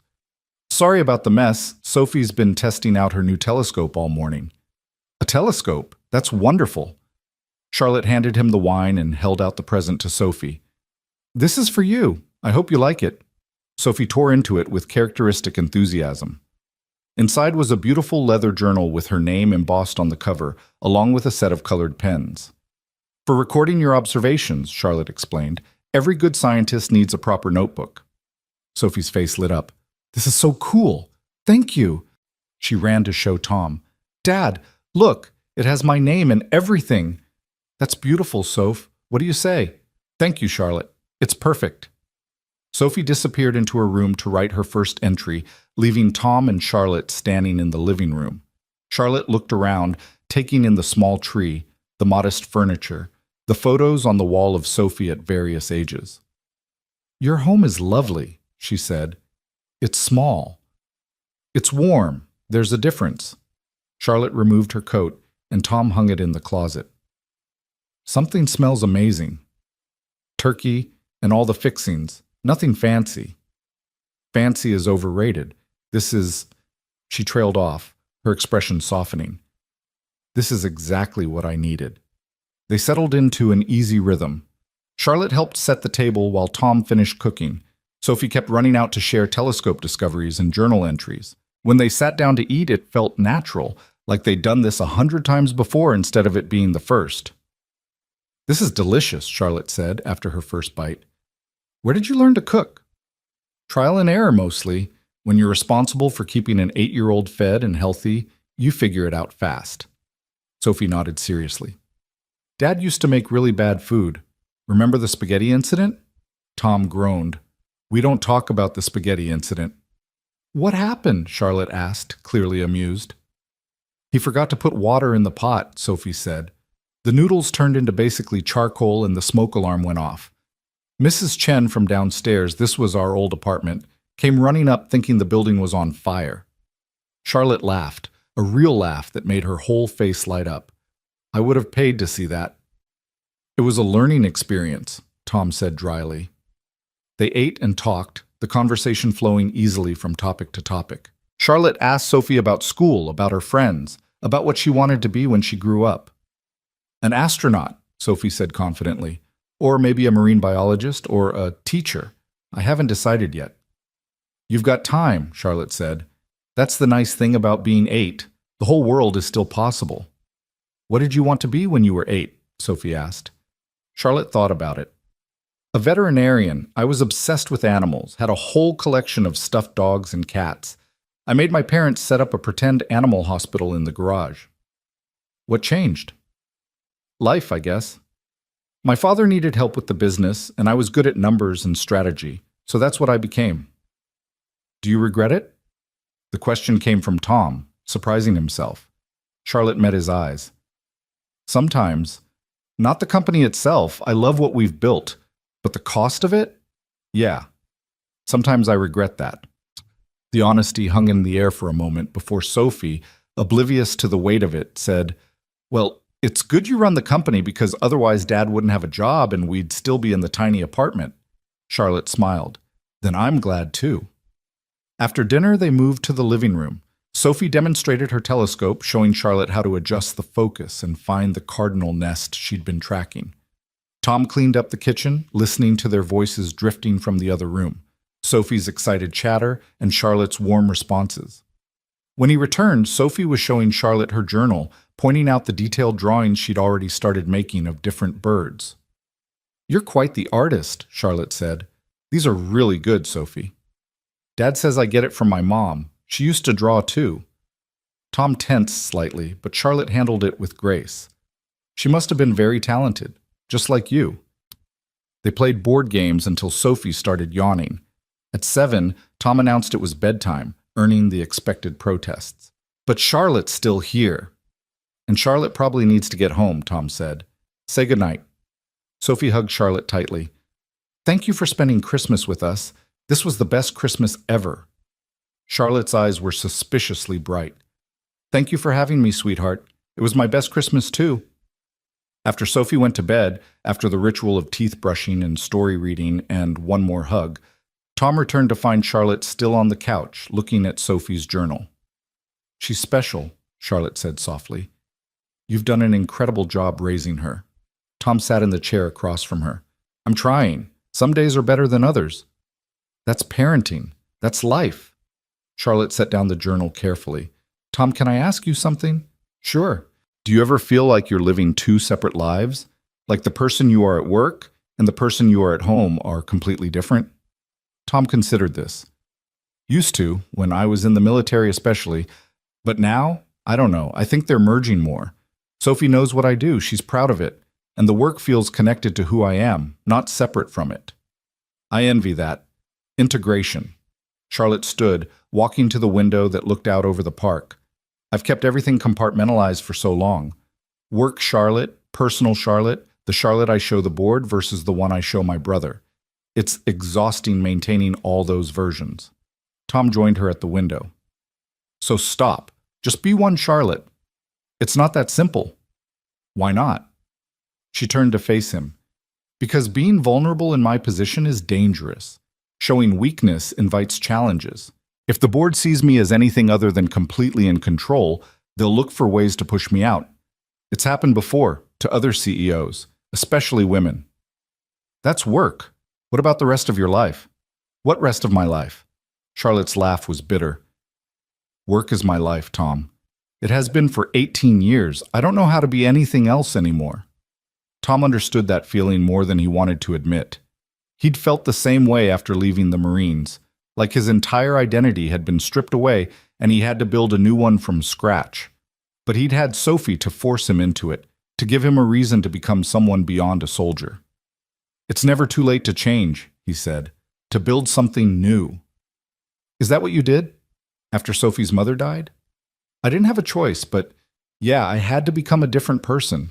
Someone who could be both mom and dad, who could handle tantrums and homework, and teaching a little girl how to be brave even when I was terrified. He looked at Charlotte directly. It was the hardest thing I've ever done, but it was also the best. Charlotte was quiet for a long moment.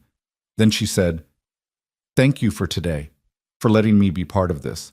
I know it probably complicated things, me being your boss and coming here." "Are you Sophie's boss?" Tom asked. "What? No, of course not." "Then you were here as Sophie's guest. That's how she sees it. And honestly, that's how I'm choosing to see it too." Something shifted in Charlotte's expression, a wall coming down. "You're a good man, Tom Harris." "I'm just a dad trying to do right by his kid." "That makes you a good man." They stood at the window a while longer, watching the park lights flicker in the darkness. Then Charlotte collected her coat and prepared to leave. At the door, she turned back. "Would it be okay if I did this again sometime? Not Christmas specifically, but spending time with you and Sophie, outside of work." Tom felt that familiar wariness, the sense that he was stepping into territory he didn't fully understand. But he thought about Sophie's face when Charlotte had arrived, the way she'd lit up. He thought about how natural it had felt, having Charlotte here. How right. "Yeah," he said, "that would be okay." Charlotte smiled, and for the first time since he'd met her, Tom saw her completely relaxed. "Good. Merry Christmas, Tom." "Merry Christmas, Charlotte." He watched her walk down the hall to the elevator, waited until the doors closed behind her. Then he went back inside, turned off the tree lights, and checked on Sophie one more time. She was fast asleep, the journal on her nightstand, the telescope still pointed at the window. Tom stood in her doorway, watching her breathe, and felt the weight of the day settle on him. Something had shifted today, something he couldn't quite name. A boundary had been crossed, or maybe just acknowledged. Charlotte wasn't just his boss anymore. She was becoming something else, a friend, maybe. Or something more complicated. He wasn't sure how he felt about that. But as he got ready for bed, Tom's phone buzzed with a text from Charlotte. "Thank you again for today. You and Sophie gave me something I didn't know I was missing. Sleep well." Tom typed back, "You gave us something too. Good night, Charlotte." He fell asleep wondering what exactly they'd all found in each other, and whether it was something that could last beyond the holidays, beyond the clean boundaries of boss and employee, beyond the safe distance they'd maintained until now. The answer, he suspected, would reveal itself soon enough. January arrived with the kind of cold that made Tom grateful for the truck's working heater and Sophie's new winter coat. The holidays had passed in a blur of normalcy. New Year's Eve spent at home with sparkling cider and a countdown Sophie barely made it to. The first week back at school, marked by Sophie's enthusiastic reports about classmates' vacation adventures. Work resumed its steady rhythm, but something had fundamentally shifted in the dynamic between Tom and Charlotte. She texted more often now, not just about work. Photos of interesting birds she'd spotted in her yard, knowing Sophie would want to see them. Articles about telescope technology. Once, a picture of her attempting to make cinnamon rolls with the caption, "Harder than it looks. Instructions unclear. Kitchen on fire. Send help." Tom had laughed out loud in his office, then typed back, "You forgot the water, didn't you?" "How did you know?" "Lucky guess." The texts were harmless, friendly, exactly what colleagues turned friends might exchange. But Tom noticed the way his heart rate picked up when her name appeared on his screen. He noticed how Sophie's first question after school was often, "Did you see Charlotte today?" He noticed that he'd started thinking about Charlotte at random moments, wondering what she'd think about a new security protocol, or whether she'd find a particular news story interesting, or if she was eating lunch alone again at her desk. It was dangerous territory, and Tom knew it. She was his boss. Getting involved, even just as friends, especially as friends, meant risking the stability he'd built for Sophie. But every time he resolved to maintain professional distance, Charlotte would do something that made it impossible. Like the morning she showed up at his office with coffee and a breakfast sandwich because, "You mentioned skipping breakfast and that's not acceptable." Or the afternoon she asked his opinion on a major company decision, then actually listened and implemented his suggestions. Or the evening she called, voice strained, and asked if he had time to talk about something that had nothing to do with work and everything to do with her father's death anniversary and how she couldn't seem to make it through the day without falling apart. Tom had listened for an hour while Sophie did homework at the kitchen table, offering no solutions because there weren't any, just presence and understanding. When Charlotte finally said goodnight, her voice was steadier, and Tom felt the weight of what it meant that she'd trusted him with that vulnerability. "Was that Charlotte?" Sophie asked after he hung up. "Yeah." "She sounded sad." "She was. Today's a hard day for her." Sophie was quiet for a moment, then said, "We should do something nice for her." "Like what?" "I don't know, something to make her smile." The next day, Sophie spent the afternoon making another card. This one with drawings of all the birds Charlotte had sent photos of, along with a message. "These are the birds that remind me of you because you help us see beautiful things. Love, Sophie." Tom had added his own note. "You're not alone. We're here when you need us." Charlotte's response came hours later. "I'm crying at my desk and Amanda thinks something terrible happened. Thank you both. This means everything." February brought Valentine's Day, a holiday Tom had successfully ignored for the past 6 years. But Sophie's teacher assigned a project. Students had to make Valentines for everyone in class, no exceptions. Which meant Tom spent an evening at the kitchen table cutting out construction paper hearts while Sophie carefully wrote each classmate's name. "Are you making Valentines for anyone?" Sophie asked, glitter glue somehow ending up in her hair despite Tom's vigilance. "No, Soph, that's a kid thing. Adults do it too. I saw commercials." "Those are for married people or people who are dating." Sophie gave him a look that was far too knowing for 8 years old. "You should make one for Charlotte." Tom nearly cut his thumb with the scissors. "What? Why?" "Because she's your friend, and Valentine's Day is about showing people you care about them. That's what Mrs. Patterson said." "That's not quite," Tom started, then stopped. How did you explain to an 8-year-old the complex social rules around Valentine's Day? "It's complicated." "No, it's not. You either care about someone or you don't. You care about Charlotte, so you should tell her." The logic was flawless and terrifying. Tom changed the subject, but Sophie's words stayed with him. By Valentine's Day, he'd convinced himself it was a stupid idea. Then Charlotte texted him that morning, "Happy Valentine's Day. Hope you and Sophie have a great day. I'm drowning in chocolate that well-meaning employees keep leaving on my desk. Send help or insulin." Tom smiled, typed a response, deleted it, typed another. Finally settled on, "Happy Valentine's Day to you too. Sophie made you something but insists on giving it to you in person. Fair warning. I'm intrigued and slightly terrified. Can't wait." That evening, Tom picked Sophie up from school and drove to the office. Charlotte had said she'd be working late on quarterly reports. They found her exactly where Tom expected, at her desk, surrounded by spreadsheets, looking exhausted but focused. "Knock, knock," Tom said from the doorway. Charlotte looked up, surprise giving way to delight. "Tom, Sophie, what are you doing here?" Sophie marched in with a pink envelope. "I made you a Valentine because Dad said you were working late and everyone deserves a Valentine on Valentine's Day." Charlotte accepted the envelope with reverence, opening it carefully. Inside was a card with a drawing of 3 stick figures, One tall, one small, one medium, with long hair and a smile. The words, "Happy Valentine's Day to our favorite person," were written in Sophie's careful handwriting. Charlotte pressed a hand to her mouth, eyes bright. "Sophie, this is the most beautiful Valentine I've ever received." "Really? Really?" Charlotte stood and hugged Sophie. "Thank you, sweetheart. I'm going to keep this in my office forever."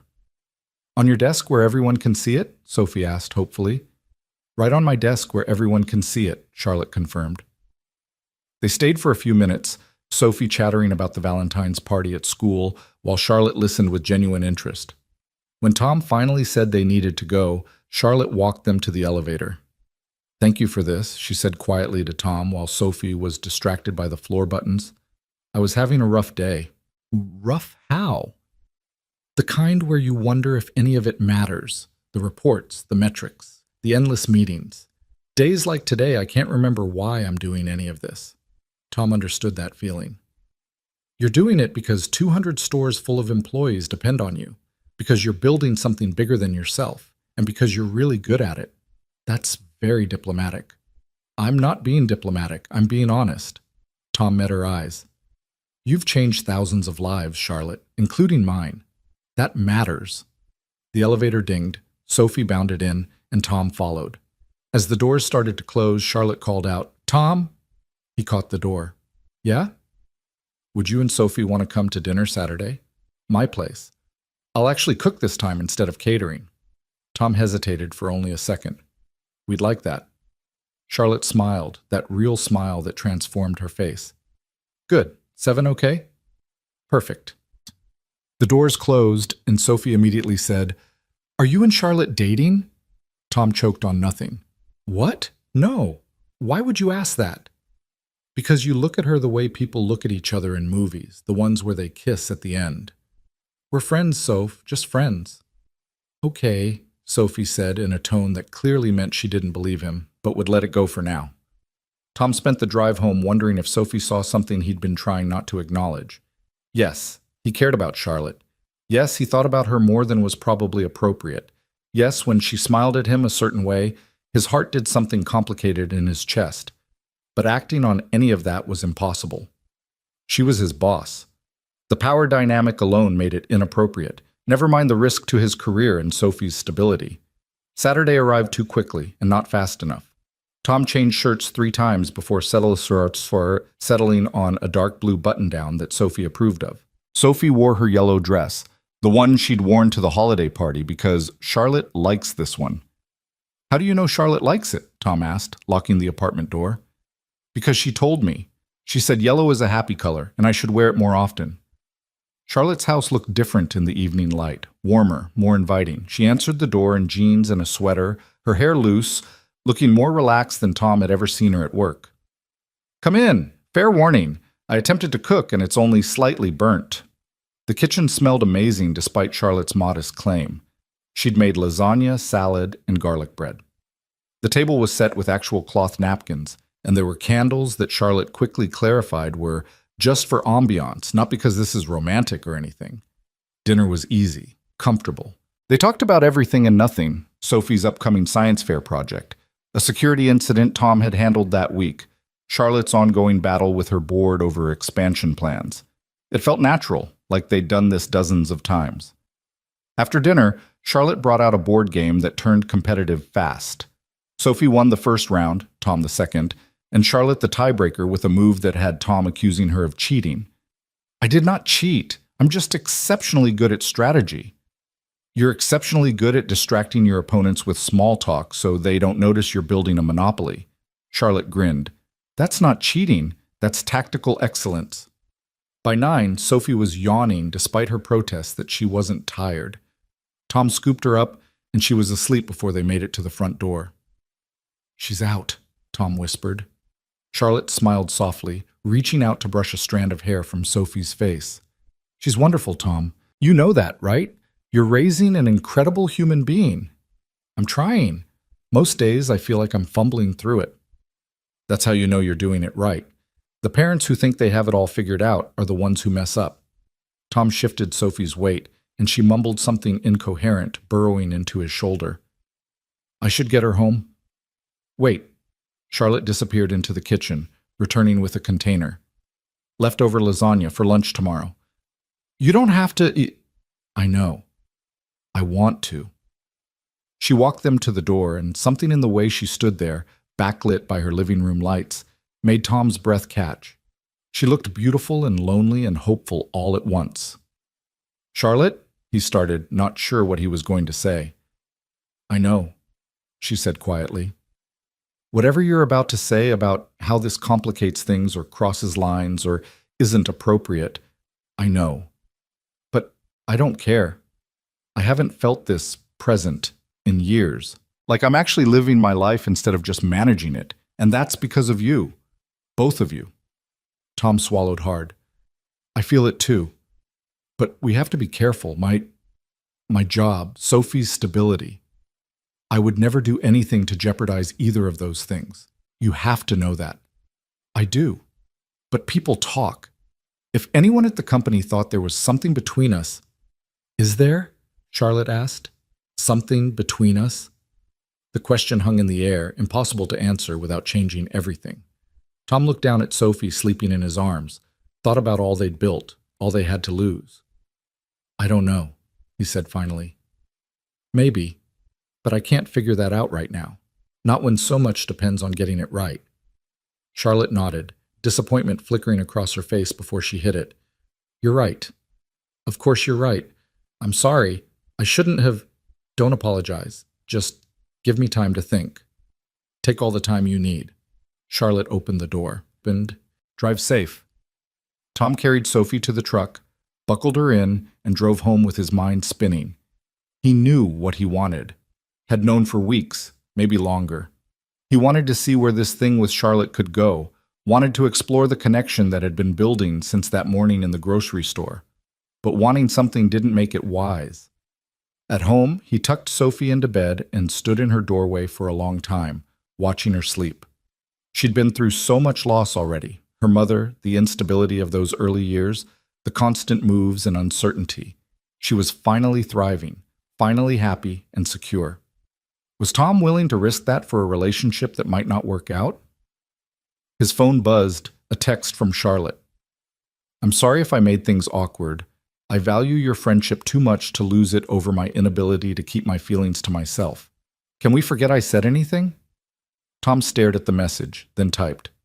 Nothing to forget. And for the record, you didn't say anything I haven't been thinking myself, but we both need to be smart about this. Agreed. Good night, Tom. Good night, Charlotte. The following weeks were a careful dance of maintained boundaries and unspoken tension. They kept their interactions professional at work, never meeting alone unless it was clearly business-related. But the texts continued, the small moments of connection that neither of them seemed willing to give up. In March, Sophie's science fair project consumed their lives. She'd decided to track bird migration patterns using her telescope and journal, correlating her observations with data from ornithology websites. It was ambitious for a third grader, but Sophie approached it with characteristic determination. Dad, I need to present this to someone who isn't you, Sophie announced one evening. Mrs. Patterson says practicing with a real audience helps. What about Mrs. Chen? I already practiced with her twice. I need someone new. Tom knew where this was going. You want to practice with Charlotte. She'd be perfect. She likes science and birds, and she's really smart. Tom couldn't argue with that logic. He texted Charlotte, expecting a polite excuse. Instead, she responded immediately. I would be honored. When and where? They arranged for Charlotte to come to the apartment on Thursday evening. Sophie prepared like she was presenting to the Nobel Committee, arranging her poster board, organizing her data, practicing her speech until Tom could recite it from memory. Charlotte arrived exactly on time, bringing flowers for their table because presentations deserve ambiance, and a bag of fancy chocolates for post-presentation celebration. Sophie led her through the project with impressive confidence, explaining migration routes and seasonal patterns, and how temperature affected bird behavior. Charlotte asked thoughtful questions, praised specific details, and offered gentle suggestions that Sophie eagerly incorporated. You're going to win this science fair, Charlotte said when Sophie finished. That was professional-level work. Sophie beamed. Really? Really? I'm so impressed, Sophie. You should be very proud. After Sophie went to bed, buzzing with confidence and chocolate, Charlotte lingered. She and Tom stood in the kitchen, the comfortable silence between them charged with everything they weren't saying. She's going to do great, Charlotte said. You've raised a scientist. I've raised a kid who asks too many questions and never accepts because I said so as an answer. That's what scientists do. Charlotte smiled. Tom, can I ask you something? Sure. When you think about the future, what do you see? The question was loaded, and they both knew it. Tom chose his words carefully. I see Sophie growing up. I see myself continuing to build something meaningful at work. I see stability, security, happiness, things I didn't think were possible a year ago. And is there room in that future for... Charlotte trailed off. For what?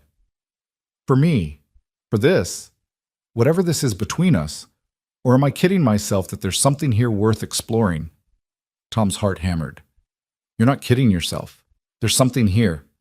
I feel it every time I see you, every time you text, every time Sophie talks about you like your family.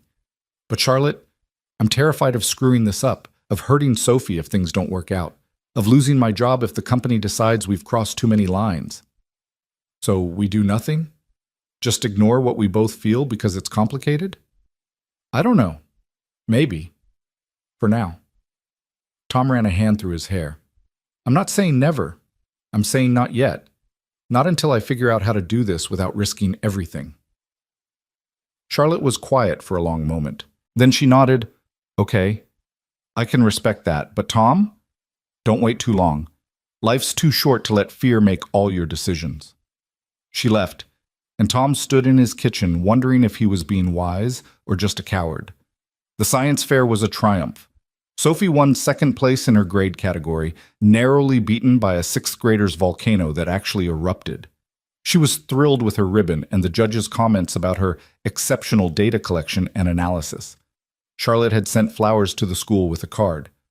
Congratulations, scientist Sophie. So proud of you. Love, Charlotte. The word love hadn't escaped Tom's notice. Neither had Sophie's response. Can we invite Charlotte to my celebration dinner? They went to Sophie's favorite pizza place, a family-owned joint with red checkered tablecloths and a jukebox that played oldies. Charlotte fit right in, laughing at Sophie's animated retelling of the judges' questions and challenging her to a friendly debate about whether birds were actually descended from dinosaurs. Watching them together, Sophie gesturing wildly while Charlotte listened with genuine fascination, Tom felt something shift inside him. This was what family looked like. Not the traditional configuration he'd once imagined, but something real and right and full of possibility.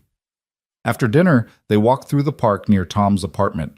Sophie ran ahead, chasing a dog whose owner had stopped to chat with another parent.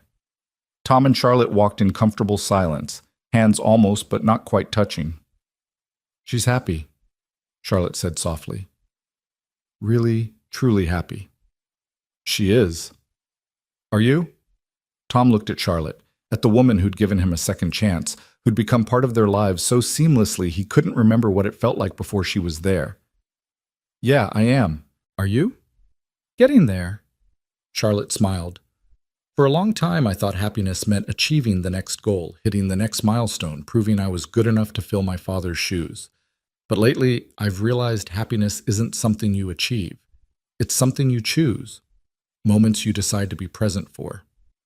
Like this one? Exactly like this one. Sophie came running back, breathless and grinning. Dad! Charlotte! There's a concert in the park next Saturday. Can we go? Please? Tom glanced at Charlotte, who nodded. I'm in if you are. Then yeah, Soph, we can go. Sophie cheered, then grabbed both their hands, swinging between them as they continued walking. Tom felt Charlotte's fingers tighten around his, just for a moment, a silent acknowledgement of everything they were building. The concert was a local band playing covers in the park's amphitheater. Families spread blankets on the grass. Kids ran around with glow sticks. Food trucks lined the perimeter selling everything from tacos to ice cream.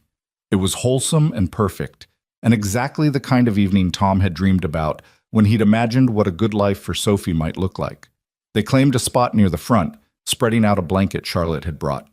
Sophie danced unselfconsciously to the music, dragging Charlotte up to dance with her. Tom watched them, his boss and his daughter, laughing and spinning in the fading daylight, and felt his carefully maintained walls crumble. When they finally collapsed back onto the blanket, breathless and happy, Sophie announced she was starving. Tom handed her money for the food trucks, watching her run off with strict instructions to stay where he could see her. Alone with Charlotte for the first time all evening, Tom felt the weight of everything unsaid pressing down on him. "I've been thinking about what you asked," he said, "about the future and whether there's room for you in it." Charlotte went very still. And I'm tired of being afraid. Tired of letting fear decide what I do and don't get to have. Tom turned to face her fully. I don't know how to do this. Navigate a relationship with my boss, figure out what it means for my career, explain it to Sophie or to the company or to anyone else who might have opinions. But I know I want to try, if you're willing to figure it out with me. Charlotte's face transformed, hope and joy and relief washing over her features. Are you sure? Because once we start down this road, I'm sure. I've never been more sure of anything except Sophie. What about Sophie? Have you talked to her? Not yet, but I will. And honestly, I think she's been waiting for me to catch up. Charlotte laughed, the sound bright and free. She's a smart kid. She gets that from her mom. They sat in comfortable silence, watching Sophie navigate the crowd with her taco. The band launched into a slow song, couples pairing off to sway together. We should probably wait to tell people at work, Tom said. Give ourselves time to figure out what this is before dealing with office politics. Agreed, though eventually we'll need to disclose it to HR. Make sure everything's above board. We will. But for now, can we just be? Without worrying about all the logistics? Charlotte reached out and took his hand, threading their fingers together. Yeah, we can do that. Sophie returned with her taco and immediately noticed their joined hands. She looked from Tom to Charlotte and back again, a knowing smile spreading across her face. Finally, she muttered, sitting down and taking a huge bite of her taco. Tom and Charlotte exchanged glances, then burst out laughing. How long have you been waiting for finally? Tom asked. Since Christmas, Sophie said matter-of-factly. You've been making googly eyes at each other for months. It was exhausting. Googly eyes? Charlotte repeated, delighted. Big-time googly eyes, Sophie confirmed. Mrs. Chen noticed too. We had a whole conversation about it. Tom groaned. Oh God, what did Mrs. Chen say? That you both deserve to be happy and I should be patient while you figured it out. Sophie finished her taco and curled up against Tom's side. So, does this mean Charlotte's your girlfriend now? Tom looked at Charlotte, raising an eyebrow in question. She smiled and nodded. Yeah, Soph, Charlotte's my girlfriend. Cool, can we get ice cream now? They got ice cream, the three of them walking through the park as the concert wound down and stars began appearing overhead. Sophie walked between them, holding both their hands, chattering about school and birds, and whether they could get a telescope for the balcony that was even bigger than her current one. Later, after they dropped Charlotte at her car with promises to see her tomorrow, Sophie fell asleep on the drive home. Tom carried her upstairs, tucked her in, and stood in her doorway feeling like his life had just shifted on its axis again. His phone buzzed. Charlotte, thank you for taking a chance on us. I promise I'll make it worth it. Tom smiled, typing back. You already have. Good night, Charlotte. Good night, Tom. Sweet dreams. The next months unfolded with the kind of happiness Tom had forgotten was possible. They were careful at work, maintaining professional boundaries, never meeting behind closed doors unless others were present. But outside the office, they built something real. Charlotte became a fixture in their lives, joining them for weekend breakfasts, helping Sophie with homework, teaching them both to cook things more complicated than pasta and grilled cheese. Sophie thrived with Charlotte's attention, blooming under the influence of another strong woman in her life. They went to museums, parks, the zoo. Charlotte taught Sophie about business, letting her help with simple reports, explaining how companies worked in terms an 8-year-old could understand. Sophie taught Charlotte about joy, about finding magic in everyday moments, about laughing without restraint, about loving without fear. Tom watched them together and felt his heart expand in ways he hadn't known it could. This wasn't replacing Sophie's mother. Nothing could do that. But it was building something new, something that honored the past while embracing the future. In May, the company held its annual shareholders meeting. Charlotte had to present the year's results, and she was nervous in a way Tom had never seen her. The night before, she came to their apartment and rehearsed her speech while Sophie offered feedback. "You sound too serious," Sophie said after the third run-through. "Like you're apologizing for doing a good job." Charlotte blinked. "I do? Yeah, you should sound proud. You made the company better. That's awesome." Charlotte looked at Tom, who shrugged. "She's not wrong. You've increased revenue, improved employee satisfaction, cut incident rates across the board. Those aren't things to apologize for." "The board's been critical lately, about expansion costs, about things that are investments in the future," Tom interrupted. "Stop letting them make you defensive. You're the CEO. Act like it." Charlotte squared her shoulders, something shifting in her posture. She ran through the speech again, this time with confidence and conviction. When she finished, Sophie applauded. "Perfect. You're going to crush it." The next day, Tom watched the live stream from his office as Charlotte addressed the shareholders. She was magnificent, commanding, articulate, unapologetic about the choices she'd made. When the board member who'd been most critical tried to challenge her, she responded with data and logic that left him speechless. Tom felt pride swell in his chest. This was the woman he'd fallen for, strong, brilliant, capable of handling anything thrown at her. That evening, Charlotte called him from her car. "Did you watch?" "Every minute. You were incredible." "I channeled Sophie's advice, stopped apologizing for being good at my job." Tom laughed. "She's wise beyond her years." "She is." "Tom, I love you." The words hung in the air. They hadn't said it yet, had been dancing around it for months. But hearing it now, in Charlotte's voice, steady and sure and unafraid, Tom felt something unlock inside him. "I love you too," he said. "I have for a while." "How long?" Tom thought back, trying to pinpoint the exact moment. "Christmas, maybe? When you sat in my apartment and let yourself just be human instead of perfect. That's when I knew." "That long?" Charlotte's voice was soft with wonder. "Why didn't you say anything?" "Because I was scared. Because it felt too good to be true. Because I'm an idiot who almost let fear keep me from the best thing that's happened to me since Sophie." "You're not an idiot. You're careful. It's one of the things I love about you." They talked until Charlotte pulled into her driveway, making plans for the weekend. When Tom hung up, he found Sophie standing in the doorway, grinning. "You love her," Sophie said. "Yeah, kiddo, I do." "Good. Me too." In June, Charlotte suggested they take a vacation together, a real one, somewhere none of them had been. They settled on a beach town 3 hours away, renting a small house for a week. It would be their first extended time together, a test of whether what they had could survive proximity and domesticity. The week was perfect in its imperfection. They got sunburned the first day because nobody remembered to reapply sunscreen. Sophie got stung by a jellyfish and cried for an hour. Tom and Charlotte had their first real fight about something stupid, whether to eat out or cook in, and learned how to apologize and compromise.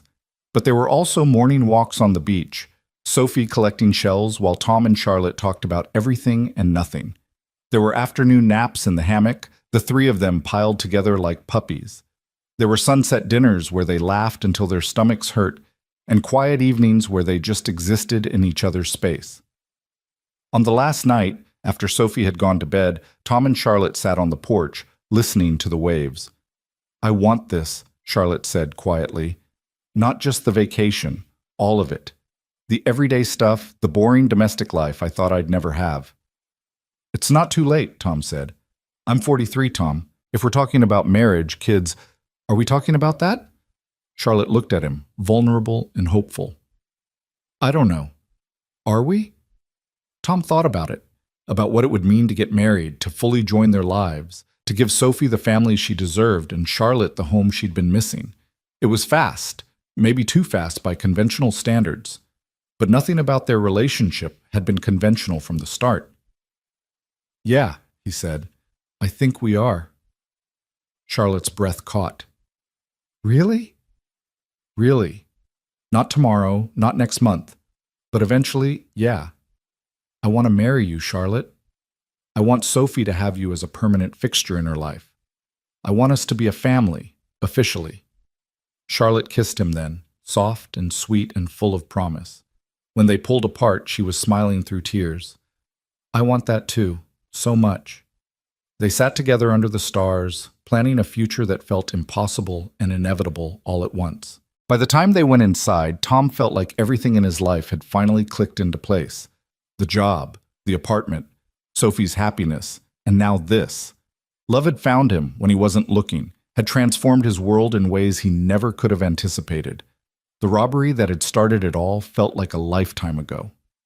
That morning in the grocery store when he'd tackled a gunman to protect a stranger, he'd just been doing what felt right, what his training had demanded, what his conscience required. He'd never imagined that split-second decision would lead here, to a career he loved, a home that felt safe, a daughter who was thriving, and a woman who saw him completely and loved him anyway. As Tom fell asleep that night, Charlotte's hand in his, Sophie's soft breathing audible through the wall, he thought about how one moment of courage could change everything, how protecting someone could mean being protected in return, how saving a life could save your own in ways you never saw coming. He'd gone into that store looking for milk and cereal. He'd walked out having found something infinitely more valuable, a future he never knew he was searching for, and a love he never expected but would spend the rest of his life grateful for. Sometimes, Tom thought as sleep claimed him, heroes don't save the day for glory or recognition. Sometimes they just save the right person at the right time, and that simple act of courage becomes the foundation for everything beautiful that follows.